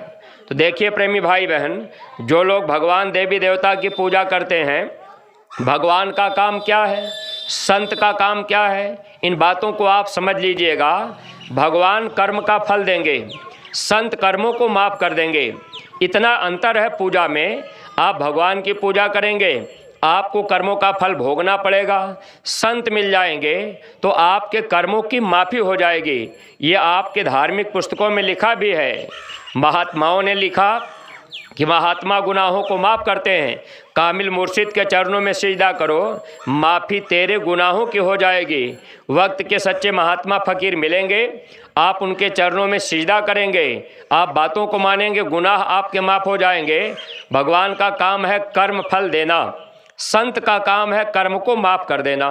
संत भगवान से बड़े होते हैं, परमेश्वर से गुरु बड़े, गावत वेद पुराण, सहजो हरि के मुक्ति है, गुरु के घर भगवान। प्रेमी भाई बहनों, तो जब आप गांव में जा कर के लोगों को बताएंगे, समझाएंगे, तो बहुत से लोग भगवान देवी देवता की पूजा कर रहे हैं। जब आपकी बातों को सुनेंगे, समझेंगे, विचार करेंगे, तब तो लोग कुछ आगे कदम बढ़ाएंगे कि भाई हमको भी महात्मा मिल जाए। इसलिए एक एक गांव की जिम्मेदारी सब लोग लीजिए। देखिए गांव के प्रेमी भाई बहन, आपके रामायण में लिखा है भगवान का काम क्या है। भगवान राम ने बताया है, काल रूप तिन कर्म भ्राता, शुभ अरु अशुभ कर्म फलदाता। भगवान राम ने कहा, है इंसान, मैं काल के रूप में सबका भाई हूँ, मैं किसी का दोस्त नहीं, मैं किसी का दुश्मन नहीं। आप शुभ कर्म करो या अशुभ कर्म करो, हम आपको मना नहीं करेंगे, कर्म का फल हम आपको देंगे। तो अच्छा बुरा जो भी कर्म हम आप करेंगे, कर्मों का फल हम लोगों को भोगना पड़ेगा। इस जीवात्मा को कर्म का फल भोगना पड़ेगा, रूह को भी वहाँ भोगना पड़ेगा। इसलिए महात्मा फकीर जब आते हैं तो चाहते हैं कि इस कर्म फल से जीव को बचा लिया जाए। भगवान शंकर पार्वती से बोले, पार्वती चलो, ये ऊँट अपना कर्म भोग रहा। तो पार्वती ने जिद कर लिया, कहा स्वामी आज आपको बताना पड़ेगा ये ऊँट अपना कैसा कर्म भोग रहा है। तो पार्वती को भगवान शंकर समझाने लगे, कहने लगे, देखो पार्वती, ये जो ऊँट है ये अगले जन्म का मछुआरा है। अगले जन्म में ये मछुआरा था, मछलियों को मार मार करके ये पानी के बाहर फेंकता था। तो मनुष्य शरीर में कर्म करने की आज़ादी है, आप कोई भी कर्म कीजिए। महात्मा समझाते हैं, भगवान मना नहीं करेंगे, आपको कर्म करने का आज़ादी मिली, चाहे जो भी कर्म कीजिए। महात्माओं ने लिखा भी था, कर्म करने का अधिकार तुमको मिला, चाहे अच्छा करो या करो तुम बुरा, पेशी होगी जब भगवान के दरबार में, करने कोई सुपारिश न तेरा खड़ा। सोच लो इसका अंजाम क्या, जय गुरुदेव है नाम भगवान का, नाम से जिसका नाता रहेगा जुड़ा, हंस जब जब उड़ा तो अकेला उड़ा। प्रेमी भाई बहनों, आज़ादी है कर्म करने के लिए। भगवान शंकर कहने लगे, देखो पार्वती, ये ऊँट जो है अगले जन्म का मछुआरा है। आत्मा नहीं मरती, रूह मरती नहीं, जिस्म बदल जाता है। प्रेमी भाई बहनों, भगवान शंकर बोले, देखो पार्वती, जब ये मछुआरा था तो मछलियों को मार मार के पानी के बाहर फेंकता था। बालू में मछलियाँ तड़प तड़प करके मर जाती थी। जैसे मछलियों को इसने तड़पा तड़पा करके पानी के बिना मारा है, अब ये बालू में गिरा पड़ा है, ये भी पानी के बिना तड़प तड़प के मर जाएगा। पार्वती अपने कर्मों का फल भोग रहा है, तुम चुपचाप चलो, इसको अपना कर्म फल भोगने दो। पार्वती ने कहा, स्वामी ये बात तो मैं आपकी मान लेती हूँ, क्योंकि ये अदले बदले का देश है। भगवान राम ने बाली को बाण मारा तो वही बाली बहेलिया बन करके भगवान कृष्ण से बदला लिया है। तो पार्वती ने कहा, स्वामी मैं मान लेती हूँ, अगले जन्म में इसने मछलियों को पानी के बिना तड़पाया मारा, तो आज ये पानी के बिना तड़प के मर रहा। लेकिन एक बात और बताइए, ऊँट के शरीर में घाव हो गया है, बड़े बड़े कीड़े पड़ गए, कीड़े काट रहे हैं, ये कैसा कर्म है। तब भगवान शंकर समझाने लगे, कहने लगे, देखो पार्वती, जब ये मछुआरा बना था, मछलियों को पकड़ता था, जिंदा मछलियों को काटता था, मछलियाँ छटपटाती थी, तो मछलियों को काट करके इसने मछलियों के मांस को खाया है। तो जब मछलियों के मांस को इसने खाया तो मछलियाँ बेचारी छटपटा छटपटा करके रह जाती थी। हे पार्वती, जितनी मछलियों को इसने अपने जीवन में खाया है, वही मछलियाँ अब कीड़ा बन करके आज इसके शरीर से अब वो मांस को काट काट करके खा रही हैं। तो पार्वती अपने कर्मों का फल भोग रहा है, तुम चलो इसको भोगने दो। प्रेमी भाई बहनों, गांव गांव में जब आप ये जिम्मेदारी निभाएंगे, गांव में लोगों को आप समझाएंगे, बताएंगे, तो लोगों के विचारों में परिवर्तन होगा। लोग सोचेंगे भाई हमको भी महात्मा मिल जाए, और महात्मा के पास जाने से हम लोगों के गुनाहों की माफ़ी हो जाती है। सत्संगी प्रेमी भाई बहनों, इसीलिए हमारे गुरु महाराज मथुरा में एक ऐसी मंदिर गुरु महाराज ने बनवाई जो विश्व का 8वां अजूबा है। जब वहाँ मुसलमान भाई जाते हैं तो उनको मस्जिद नज़र आती है, हिंदू भाई जाते तो मंदिर नज़र आती है, सिख या ईसाई जाते हैं तो उसमें चर्च और गुरुद्वारे का दृश्य दिखता है, यानी सबको अपनी मंदिर जैसी लगती। अभी हमारे गुरु महाराज की जहाँ जन्मभूमि है, इटावा जिला गांव खितौरा में, आप रविवार के दिन कभी जाके खितौरा में देखिए, मुसलमान भाइयों का इतना जमात वहाँ जाता है, लगता है कि जैसे ये इन्हीं का है। यानी हमारे गुरु महाराज ने कोई भेदभाव नहीं रखा है। स्वामी जी महाराज ने कहा, बच्चा मैं तो सबकी भलाई के लिए अपना संदेश सबको देता रहा, इसलिए सत्संगी प्रेमी भाई बहन ये जिम्मेदारी हम आप निभावें। एक एक गांव गोद लेना, गांव में प्रचार करना। आज के समय में लोग देखा देखी करने लगे। अब देख रहे कि भाई पड़ोसी मांस पका के खा रहे, तो हम आप देखा देखी खाने पीने लग गए। देख रहे कि बच्चा शराब पी रहा, संगी दोस्त यार मित्र शराब पी रहे, तो देखा देखी हम आप भी पीने लग गए। अब इन बातों को हम आप भूल गए। अब आप शादी विवाह में गए, संगी दोस्त की शादी है, अब उसने कह दिया भाई थोड़ा सा पी लो, पार्टी दे रहे, अब आप उसमें पी लिए। आप बातों को नहीं समझ पाए। कोई आपसे कह दिया, अरे भाई दारू तो दवा है, पीने में क्या जा रहा, ये अंगूर वाली शराब है, इससे क्या नुकसान होगा, तो आपने पी लिया। लेकिन है प्रेमी भाई बहनों, अज्ञानता में नुकसान होता है, जानकारी हम आप नहीं कर पाते। पहले के समय में अंगूर से जो शराब बनती थी उसको लोग पी लेते थे, नशा नहीं करती थी। नशा कब से करने लगी? कबीर साहब ने कबीर मंसूर में जिक्र किया, जब से शैतानों ने अंगूर की जड़ में पेशाब कर दिया, अंगूर से बनी हुई शराब नशा करने लगी। हे इंसान, आप कभी इसका सेवन मत करना। अप्रेमी भाई बहनों, अब अंगूर से बनी हुई शराब भी नशा करती। गोस्वामी जी महाराज ने लिखा था, गंगा जल से भी अगर शराब बनाई जाए तो आप कभी सेवन मत करना। लेकिन हम आप विचार कहाँ कर पाए, बस हम आप पीने खाने लग गए, देखा देखी। इसका फल क्या भोगना पड़ता है, इस पर हम लोगों का ध्यान नहीं जा पाया। तो सत्संगी प्रेमी भाई बहनों, देखिए आज के समय में अज्ञानता में बहुत से लोग जीवे जीव आहार कहकर लोग मांस मछली अंडा शराब खाने पीने में लग गए। ये अज्ञानता में। एक बार हमारे गुरु महाराज के पास एक आदमी गया, स्वामी जी महाराज सत्संग सुनाए। गुरु महाराज ने सत्संग में कहा, बच्चा जीव हिंसा मत करना, हिंसा बहुत बड़ा पाप है, अधर्म के रास्ते पर चलने वालों को आगे भारी तकलीफ उठानी पड़ेगी। वह आदमी सत्संग सुन लिया, अच्छा लगा, स्वामी जी महाराज के सामने खड़ा हुआ। आदमी टमाटर लेकर के खड़ा हुआ, कहा महाराज टमाटर में भी तो जीव है, आखिर हम क्या खाएंगे। तो देखिए प्रेमी भाई बहनों, जब मुसलमान भाई हज करने के लिए जाते हैं तो पेड़ का पत्ता भी नहीं तोड़ते हैं। उनके अंदर ये ख्याल रहता है कि इसमें भी खुदा की रूह है, और वो जो है पत्ते को नहीं तोड़ते।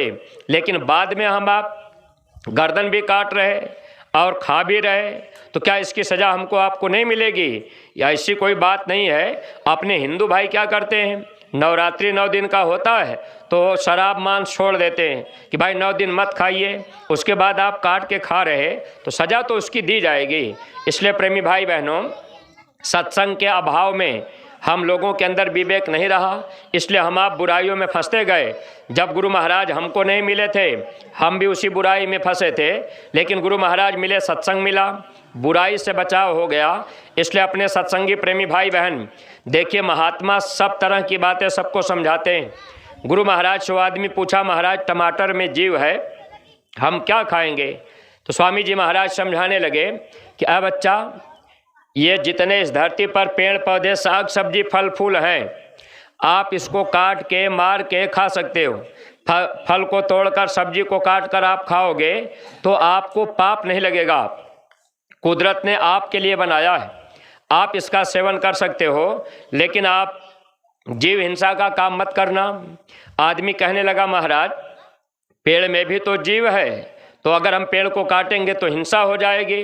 तो स्वामी जी महाराज समझाने लगे, उस आदमी का कहने का मतलब था कि जीवे जीव आहार है तो हम क्यों नहीं खाएंगे। गुरु महाराज समझाने लगे कि बच्चे, हर जीव का आहार अलग अलग बनाया गया। मनुष्य का आहार क्या है, अगर मनुष्य इस बात को जान लेते तो नुकसान न होता। तो मनुष्य के लिए इस धरती पर जितने पेड़ पौधे साग सब्जी फल फूल हैं, ये मनुष्य के लिए बनाया गया। आप इनको काटेंगे, मारेंगे, खाएंगे तो पाप नहीं लगेगा, कर्म भोगना नहीं पड़ेगा। ये बात मुसलमान भाइयों की किताबों में लिखी गई थी। जब इस धरती पर मोहम्मद साहब आए थे, उन्होंने हदीस पुस्तक में जिक्र किया है, ऐ इंसान, मैंने तेरे लिए तरह तरह के पेड़ पौधे, ताड़, खजूर, फल फूल, सूखे गीले मेवा, मिश्री, दूध, घी पैदा किया। आप इसका सेवन करो। घृत और बदबूदार मांस का सेवन मत करो। मांस मनुष्य का भोजन नहीं। मनुष्य का भोजन क्या है? अन्न खाए सो मानवा, मांस खाए सो स्वान। अन्न मांस दोनों भखे, सो प्राणी राक्षस जान। मनुष्य का भोजन अनाज, साग सब्जी, फल फूल, दूध, घी है। कुदरत ने हम लोगों के लिए बनाया है। लेकिन प्रेमी भाई बहन, अब हम आप इन बातों को भूल गए। प्रेमी भाई बहनों, इतना साफ शब्दों में फ़कीरों ने लिखा था, बिस्मिल्लाहिर्रहमानिर्रहीम। जब वो मालिक रहमान है तो हमको भी रहम करना चाहिए। अगर हमारे अंदर रहम नहीं है तो हम आप अपना ये जीवन बर्बादी की तरफ ले जा रहे। प्रेमी भाई बहनों, इस तरह से जन्म धोखे में जा रहा है। तो सत्संगी प्रेमी भाई बहन, देखिए, कुदरत ने हम लोगों के लिए ये पेड़ पौधे, साग सब्जी, फल फूल बनाया। इसको मारने काटने में पाप क्यों नहीं लगेगा? एक तत्व इसमें पाया जाता है। एक तत्व के जीव को आप मारेंगे, काटेंगे तो इनको दर्द नहीं होगा। जब दर्द नहीं होगा तो कर्म नहीं बनेगा। जैसे आपके अंगुली में नाखून है, जो नाखून चमड़ी के बाहर हो गया, उस नाखून को आप काटेंगे तो आपको दर्द महसूस नहीं होगा। उसमें जड़ता ज़्यादा है, चेतनता कम है। जड़ चीज़ को काटने पर दर्द नहीं होता है। जब दर्द नहीं होगा तो कर्म नहीं बनेगा। अगर दर्द होगा तो फिर कर्म बनेगा। आपकी अंगुली काटी जाए, आपको दर्द होगा, आप चिल्लाएंगे, कर्म बनता है।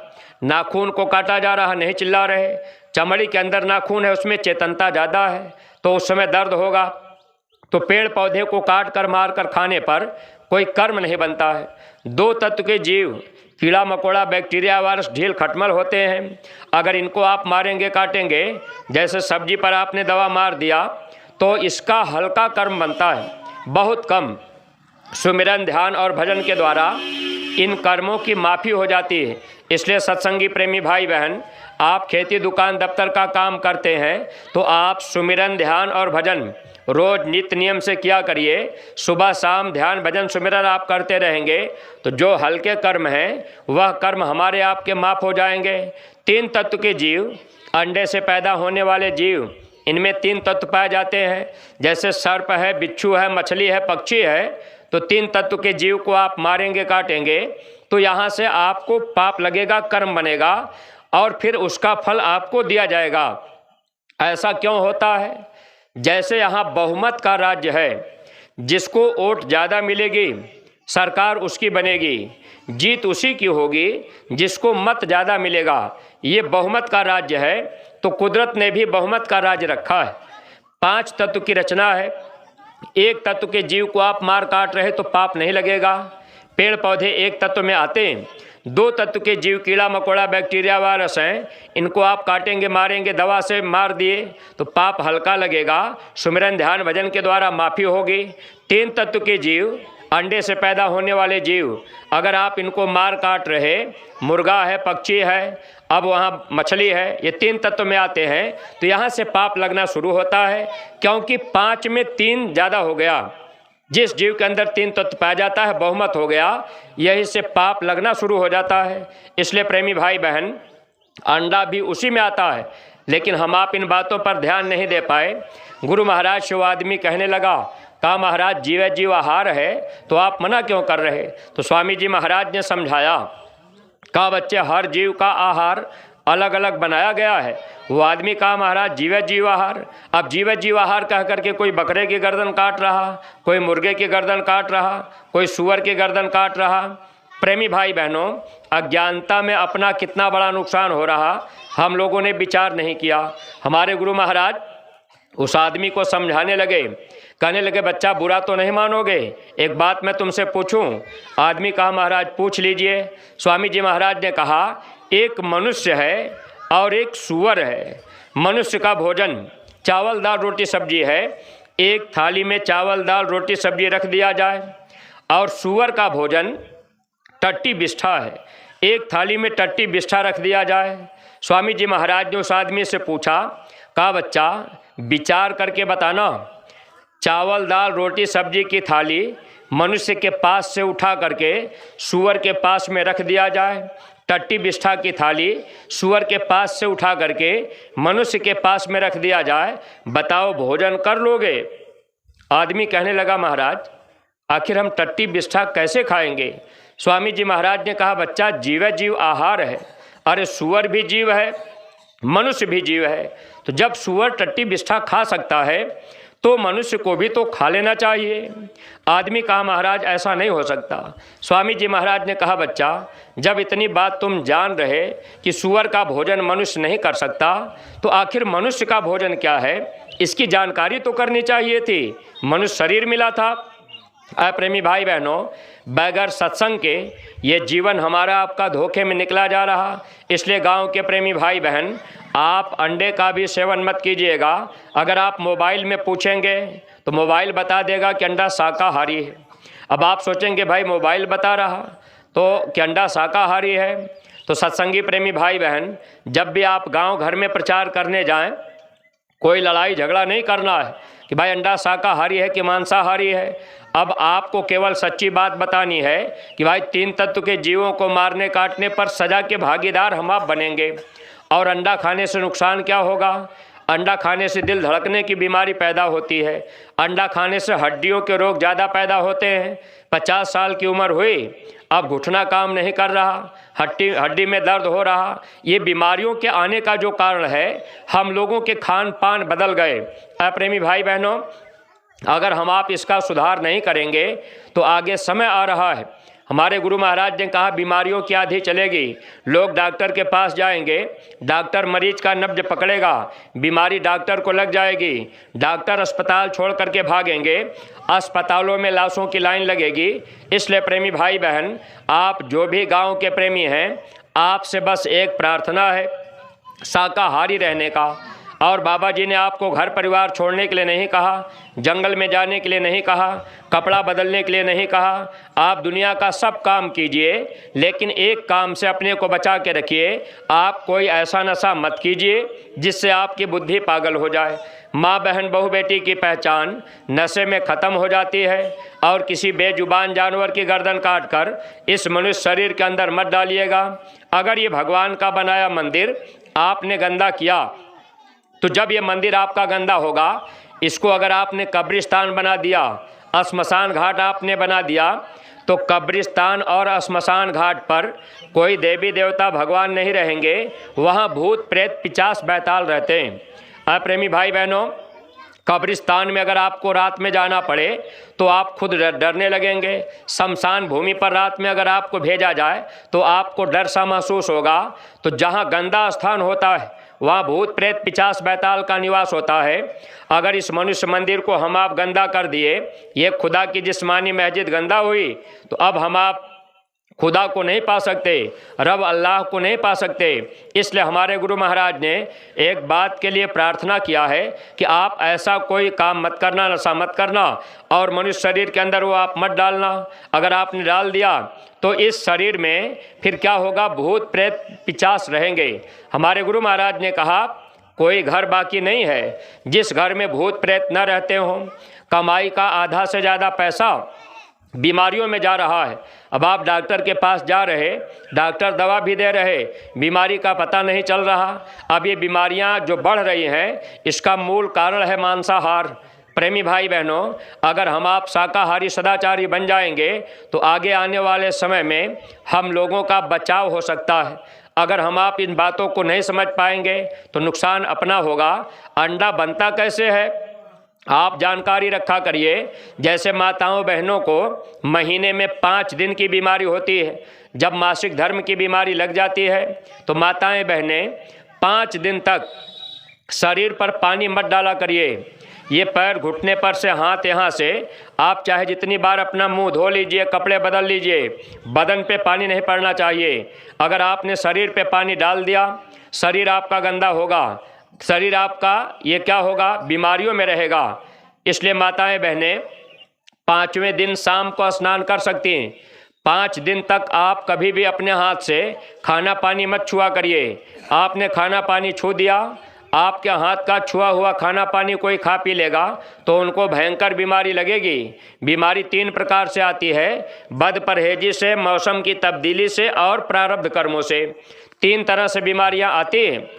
हमारे गुरु महाराज ने कहा है, अगर माताएं बहनें 5 दिन का परहेज करना शुरू कर दें और आप भजन करने लगें तो आपके घर में बीमारी नहीं रहेगी, डॉक्टर की ज़रूरत नहीं पड़ेगी। भजन करने का रास्ता महात्मा मिल जाएंगे तो बता देंगे।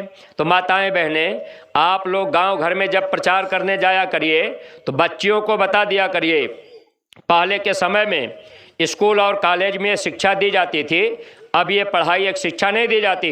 पहले माताएं बहनें परहेज करती थी, इतनी बीमारियां नहीं थी। घर में बहू बेटी को बच्चा पैदा होने का समय आता था, अस्पताल नहीं जाना पड़ता था, सब काम घर में होता था। लेकिन अब सीधे अस्पताल जाना, शरीर का भी नुकसान, पैसे का भी नुकसान। आज के समय में माता पिता की बात बच्चे क्यों नहीं मान रहे? हमारे गुरु महाराज कहा करते थे, अगर माताएं बहनें 5 दिन का परहेज करने लगें तो जब आप परहेज नहीं करेंगी तो जो बच्चे पैदा होंगे वो बुद्धि के कमज़ोर लूजे लंगड़े होंगे, माता पिता की बात को नहीं मानेंगे। इसलिए माताएं बहनें, आपको इस बात का ध्यान रखना चाहिए। सत्संग के द्वारा महात्मा सबको लाभ देते हैं।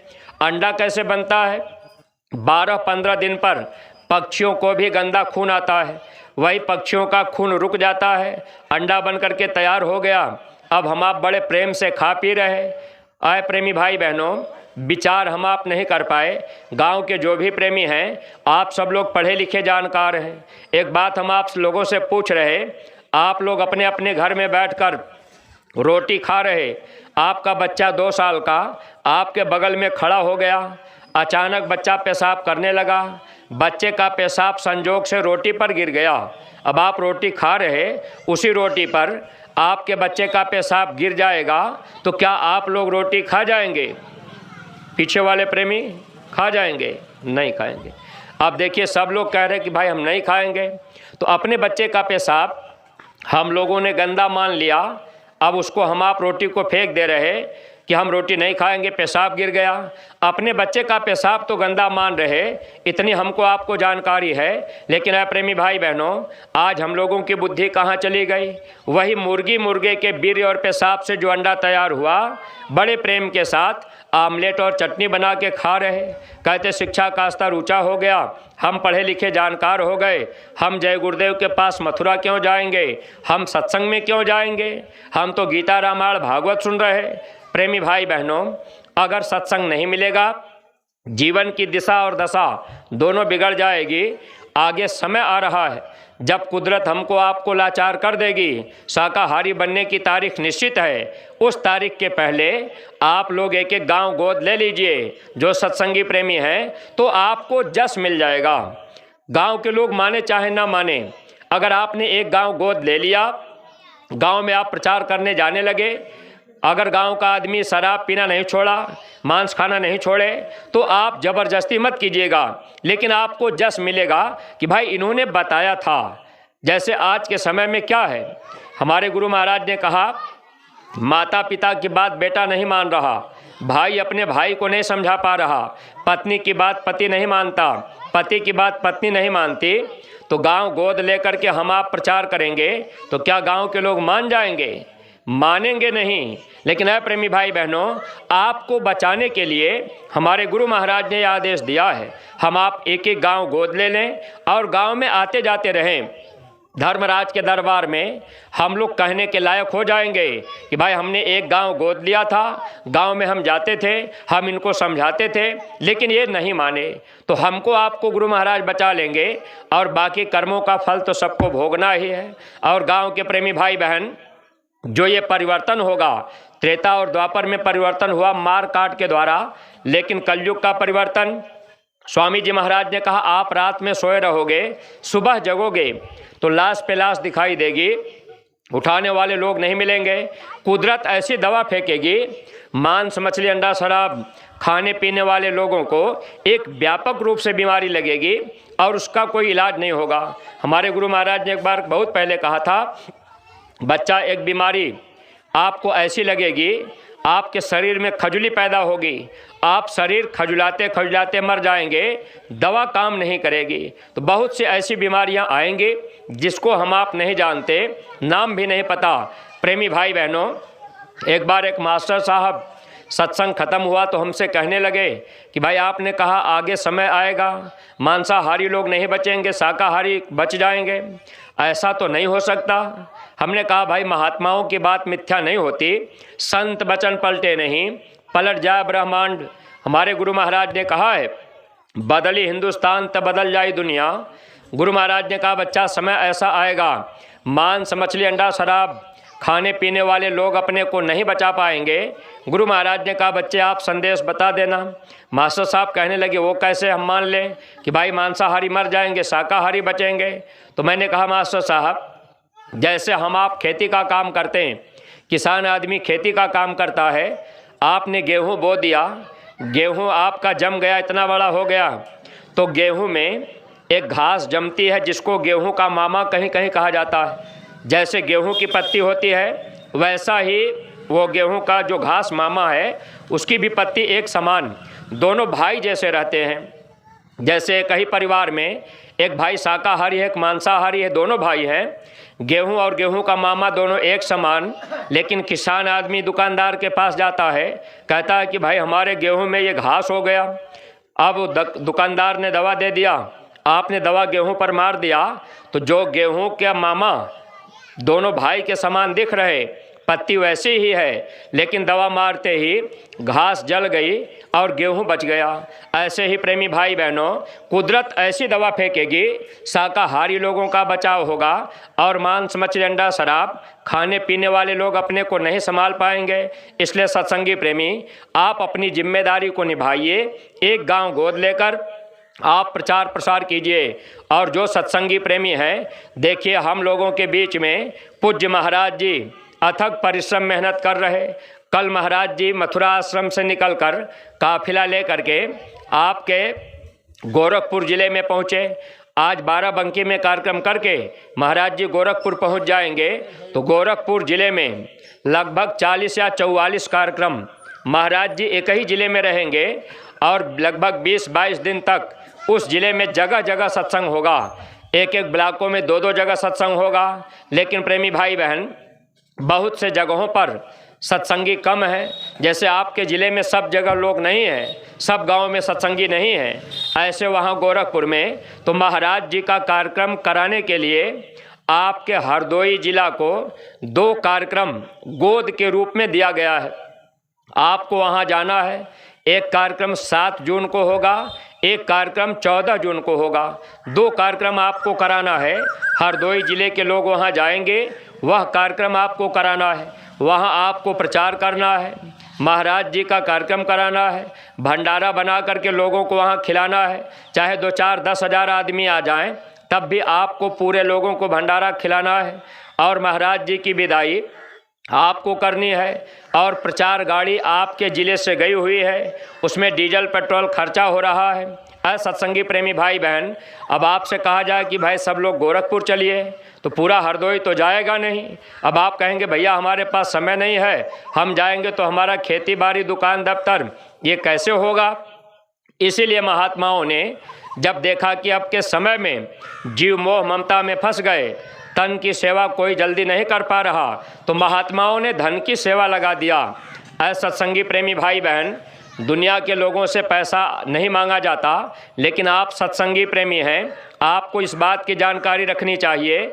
जब कोई सेवा मथुरा गुरु दरबार से लगाई जाए, गोरखपुर में कार्यक्रम है, एक कार्यक्रम में लगभग 3 लाख रुपए खर्च हो जाएंगे। ऐसे प्रेमी भाई बहन 2 कार्यक्रम में 6 लाख हो जाएंगे, ज़्यादा भी हो सकता है, थोड़ा बहुत कम भी हो सकता है। प्रचार गाड़ी भी जाएगी, तो आप जैसा कार्यक्रम कराएंगे खर्च होगा। इस कार्यक्रम में आप जितने सत्संगी प्रेमी हैं, अगर आपका 10, 500, 250 रुपया नहीं लग पाया तो आप इससे वंचित रह जाएंगे। और महात्मा क्या करते हैं, ऐसे सेवा लेकर हम लोगों के कर्मों को काटते हैं। सत्संगी प्रेमी भाई बहन, हम आपको बात बता रहे, हमारे गुरु महाराज बाबा जय गुरुदेव जी महाराज एक बार गुजरात में जा रहे, एक प्रेमी से बोले कि बच्चा 50,000 रुपये सेवा में भेज देना, गुजरात में काफिला जाएगा, भंडारा चलेगा, हम लोगों को खिला पिला देंगे। वो प्रेमी सेवा उस समय नहीं दे पाए। जैसे आपको बताया जा रहा कि गोरखपुर में हरदोई का भंडारा जाएगा, भंडारा वहाँ चलेगा, महाराज जी का कार्यक्रम होगा, 2 कार्यक्रम कराना होगा। अगर आपने 10-5 रुपया सेवा नहीं डाली, 150 रुपया सेवा नहीं डाली तो कार्यक्रम तो हो ही जाएगा, लेकिन है प्रेमी भाई बहन, आप इससे वंचित रह जाएंगे। नुकसान क्या होगा इसको आप समझिएगा। स्वामी जी महाराज उस प्रेमी से कहे, लेकिन वो 50,000 रुपया नहीं दे पाए। जब गुरु महाराज गुजरात हो करके कार्यक्रम करके वापस आ गए तो वो प्रेमी मथुरा गए, दर्शन किए, स्वामी जी महाराज को सेवा दिए, कहने लगे हुजूर ये सेवा आपने मांगी थी, स्वामी जी ने टाल दिया, कहा बच्चा इसको ले जाओ अपने काम में लगा लेना। गुरु महाराज से जब वो प्रेमी ने गुरु महाराज से कहा कि हुजूर आप रख लीजिए, आपने 50,000 मांगा था, ये 1 लाख रुपया है। प्रेमी भाई बहन, अगर समय पर आपने 10 रुपया नहीं दिया और बाद में आप मथुरा 1000 रुपया लेके जाएंगे तो आपको उसका लाभ नहीं मिलेगा। इस बात को आप ध्यान रखा करिए। गुरु का वचन सर्वोपरि होता है। जब आप समय पर वचन मानेंगे तो आपको दया दुआ लाभ मिलेगी। अगर आप बाद में कहेंगे, जैसे आपके न्याय पंचायत के जिम्मेदार अगर आपसे कहें भाई गोरखपुर में वहाँ कार्यक्रम होगा, भंडारा चलेगा, महाराज जी का कार्यक्रम कराना है, सेवा थोड़ा दे दीजिए, अब आपने कहा कि हम मथुरा जाएंगे तो दे देंगे, तो प्रेमी भाई बहन, अगर आपने गुरु की बात यहाँ काट दिया तो आपको धोखा खाना पड़ेगा। स्वामी जी महाराज के सामने वो प्रेमी 1 लाख रुपया रखे, स्वामी जी ने टाल दिया। अगर महात्मा को रुपए की भूख होती तो चुपचाप 1 लाख रुपया रख लेते। ये हमारे गुरु महाराज लोहा से सोना बनाना जानते थे, लेकिन प्रेमी भाई बहनों, हमारी आपकी भलाई के लिए सेवा लेते रहे। स्वामी जी महाराज ने कहा बच्चा ले जाओ अपने काम में लगा लेना। प्रेमी कहने लगे हुजूर आपने कहा था। स्वामी जी ने कहा जब मैंने मांगा था तब तो तुमने सेवा दिया नहीं, अगर उस समय दिए होते तो तुम्हारे पैसे को गुजरात में हम भंडारा चलवा कर लोगों को खिला पिला देते, तुम्हारा कर्म कर्जा पूरा हो जाता, वो कर्जा तुम्हारा बाकी रह गया। बच्चा वो कर्जा चुकाने के लिए अब तुमको गुजरात में कई बार जन्म लेना पड़ेगा, तब वो कर्जा पूरा होगा। प्रेमी भाई बहनों, अगर हम आप इन बातों का ध्यान नहीं रखेंगे, अब मान लीजिए गोरखपुर में कार्यक्रम आप हरदोई ज़िले को मिला है, हरदोई ज़िले में एक कमेटी बनाई गई है, जिस कमेटी के लोग अब वो उस काम को मेहनत ईमानदारी के साथ करने में लगे हुए हैं। और देखिए प्रेमी भाई बहन, आपके लिए एक सीढ़ी बनाई गई है कि आपके ब्लॉकों में जिम्मेदार बनाए गए, अब आपके न्याय पंचायत में जिम्मेदार बनाए गए। तो आप लोग ये कोशिश किया करिए कि आपको जब आदेश मिले, न्याय पंचायत के जिम्मेदार हर सत्संगी प्रेमियों को संदेश बता दिया करें। अगर कोई सत्संगी आपसे कह दिया कि आपने हमको नहीं बताया तो आपको कर्म दोष लग जाएगा, इसलिए बताइएगा सबसे। कोई सेवा दे या न दे, लेकिन आपका काम है सबसे बता देना। और सत्संगी प्रेमी भाई बहन, आप भी ये बात ध्यान रखा करिए, अगर आप कहेंगे कि भाई हमारे जिम्मेदार हमको बताते नहीं हैं, अगर आपने किसी पर दोष लगाया तो आप भी अपने को ध्यान रखा करिए। मान लीजिए कोई न्याय पंचायत के जिम्मेदार आपके पास आए बताने के लिए कि सेवा लगी है और वहाँ गोरखपुर में भंडारा होगा, अब आपने कह दिया कि अरे इस समय पैसा तो नहीं है, बाद में हम दे देंगे। अब आप बाद में की बात कर दिए, फिर 4 दिन के बाद वो आए, अब आपने कहा अरे पैसा तो था, खर्च हो गया, वो बच्चा लेके चला गया, ठीक है हम बाद में होगा तो वो आपको फ़ोन कर देंगे।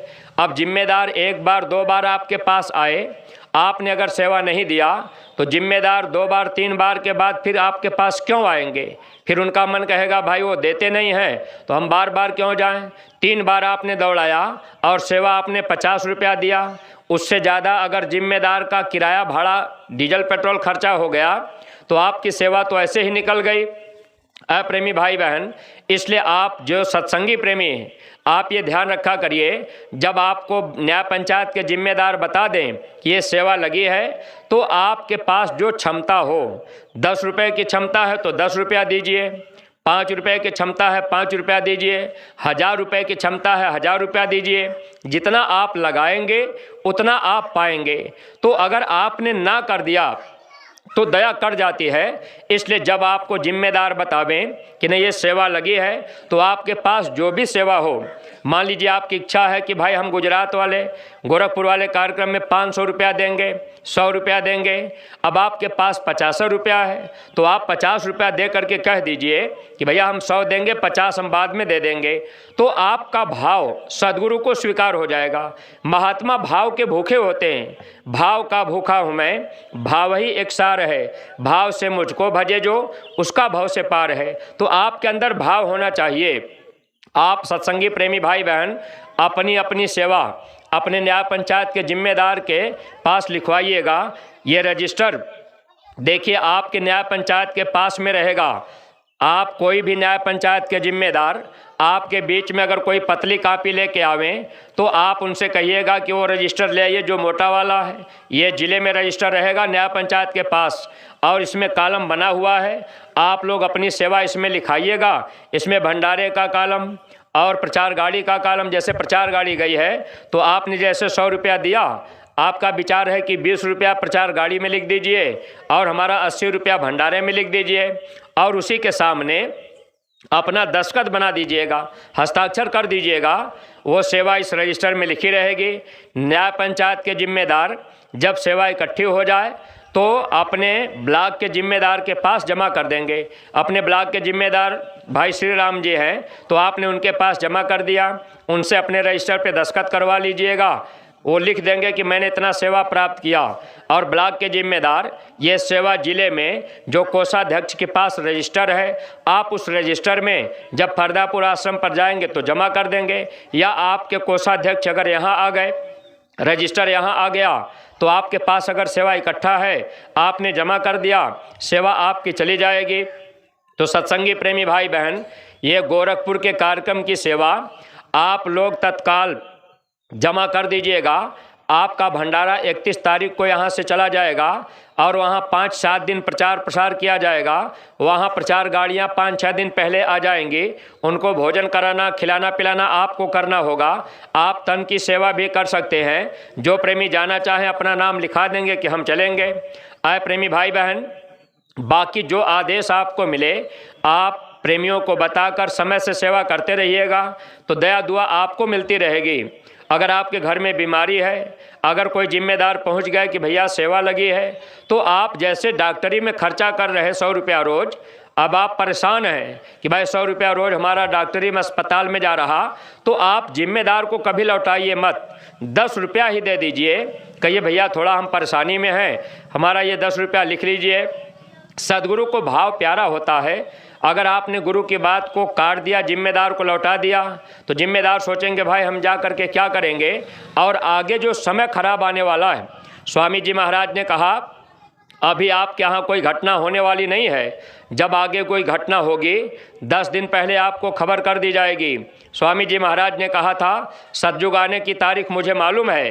अब बच्चा सतयुग का स्वागत करने के लिए प्रेमियों को घर छोड़ करके निकलना पड़ेगा। तो देखिए प्रेमी भाई बहन, अभी आप लोग अपनी अपनी सेवा बाद में लिखा दीजिएगा। अभी ज़रूरी नहीं कि तुरंत आप लिखा दीजिए, सत्संग खत्म हो जाए तो फिर आप नोट करा दीजिएगा। न्याय पंचायत से ब्लॉक में आपकी सेवा चली जाएगी, लेकिन आपस में प्रेम मोहब्बत से रहकर हम आप एक एक गांव गोद ले करके गुरु महाराज का संदेश घर घर पहुंचाते रहें। नए लोगों को भी जोड़ने का प्रयास करें। 1 जुलाई से 5 जुलाई तक मथुरा में गुरु पूर्णिमा का कार्यक्रम होगा। नए प्रेमी भाई बहन अगर आप भी पधार जाएंगे तो हमारे गुरु महाराज ने वहाँ ऐसी मंदिर बनवाई है, जिस मंदिर में जाकर आपको कोई माला फूल धुबत्ती दशांग नहीं चढ़ाना है। आप केवल अपनी बुराई को चढ़ा दीजिएगा। 2 आंसू गिरा करके रो करके कहिएगा कि हे मंदिर के देवता, आप मेरे गुनाहों को माफ़ कर दीजिए। मैंने शराब पी लिया है, मैंने अंडा खा लिया, मांस खा लिया, हमने हिंसा हत्या का काम कर दिया, मेरे गुनाहों को माफ़ कर दीजिए। हमारे बुद्धि में ऐसा सद्भाव भर दीजिए हम बुराई से बच जाएं। 2 आंसू गिरा करके आपने बुराई को चढ़ा दिया तो एक मनोकामना आपकी उस वरदानी मंदिर में पूरा हो जाएगी। आप अगर पधार जाएंगे तो, और पूज्य महाराज जी के द्वारा आपको नाम दान यानी भजन करने का सच्चा रास्ता इस मनुष्य मंदिर में रहकर हम आप उस मालिक की आवाज़ को कैसे सुने, ये रास्ता आपको मिल जाएगा। फिर आप अपने घर परिवार में रहकर शाकाहारी रह करके लोक परलोक दोनों का लाभ उठा लीजिएगा। और सत्संगी प्रेमी भाई बहन, अपने अपने घरों में आप लोग एक गुल्लक रख लिया करिए, छोटा सा, 1 रुपया उसमें रोज़ रोज़ डाला करिए। ये आदेश सबके लिए है। एक गुल्लक रखिए, 1 रुपया अपने बच्चों से भी डलवाते जाइए। आपके घर में 5-6 साल का बच्चा है, बच्चे से आपने 1 रुपया डलवा दिया तो जानते हैं 5 साल के बाद बच्चे का कर्म लिखा जाता है। 5 साल के पहले कर्म नहीं लिखा जाता। हमारे गुरु महाराज बताते थे कि 5 साल के बाद हर बच्चे के साथ कुदरती कैमरा लग जाता है। मुसलमान भाइयों के किताबों में भी लिखा हुआ है, इस जिस्म के दोनों कंधे पर 2 फरिश्ते बैठ करके नेक और बदकर्मों को लिखते रहते हैं। तो 5 साल के बाद कर्म लिखा जाता है। आपका बच्चा अगर 1 रुपया रोज डाल रहा है तो बच्चे के कर्मों को महात्मा माफ़ करेंगे। ये धर्मराज, ये धर्म के काम में आपकी सेवा खर्च होगी।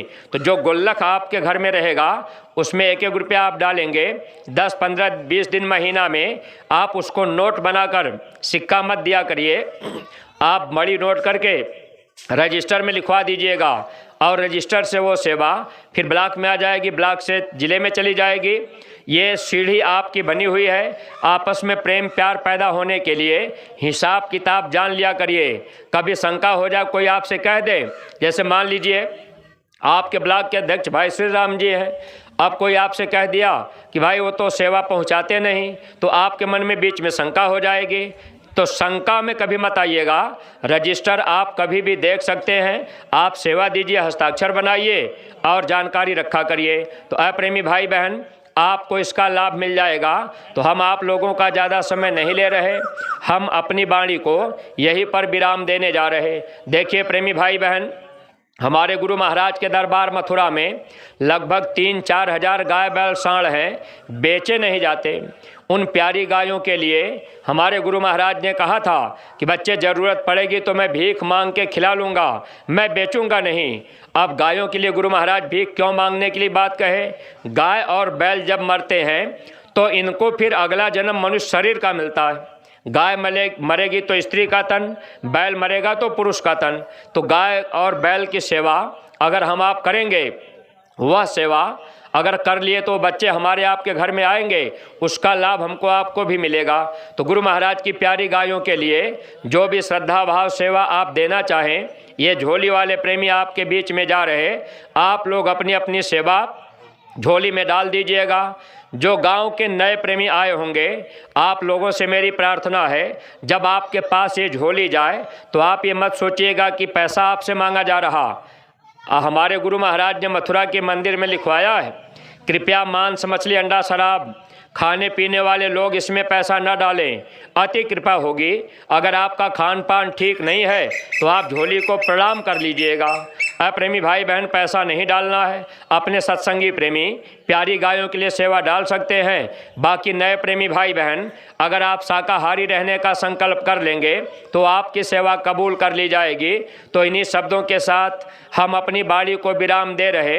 अगर कोई भी बात कहने में अटपटी लग गई हो तो आप लोग अपना छोटा भाई बेटा समझ करके हमको क्षमा कीजिएगा। प्रेमी भाई बहनों, महात्मा सबकी भलाई के लिए आया करते हैं और गुरु पूर्णिमा के पावन कार्यक्रम पर आप सब लोग मथुरा पधारिएगा, दया दुआ बरकत का लाभ लीजिएगा। उस मथुरा के मंदिर से लाची दाने बतासे का प्रसाद मिलेगा, वो बरकत का प्रसाद होगा। अपने अपने घरों में सोना चांदी से ज़्यादा कीमती समझ के रखिएगा। हमारे गुरु महाराज ने कहा है कि बच्चे, जब अनाज का दाना नहीं मिलेगा, पीने को पानी नहीं मिलेगा, मुसीबत में ये प्रसाद आपके काम आएगा। तो ऐसा सत्संगी प्रेमी भाई बहन, जो प्रसाद आपको मथुरा मंदिर से मिलता है, अपने घर में आप सोना चांदी से ज़्यादा कीमती समझ के रखिएगा, वो आपके मुसीबत में काम आएगा। तो हम अपनी वाणी को यहीं पर विराम देने जा रहे। अगर कोई बात अटपटी लग गई हो तो आप लोग अपना छोटा भाई समझ करके हमको क्षमा कीजिएगा। गुरु महाराज की बातें आप अपने जीवन में अमल कीजिएगा। और प्रेमी भाई बहन, गोरखपुर कार्यक्रम की सेवा आज आप लोग अगर लिखा देंगे तो ये सेवा आपके समय से चली जाएगी। अगर सेवा आपके पास इस समय न हो तो आप बाद में दे दीजिएगा। लेकिन प्रेमी भाई बहनों, सेवा का पूरा लाभ उठाइएगा। सब लोग प्रेम के साथ मालिक के पावन नाम का उच्चारण करेंगे। जय गुरुदेव, जय गुरुदेव। नाम किसका? प्रभु का पावन नाम।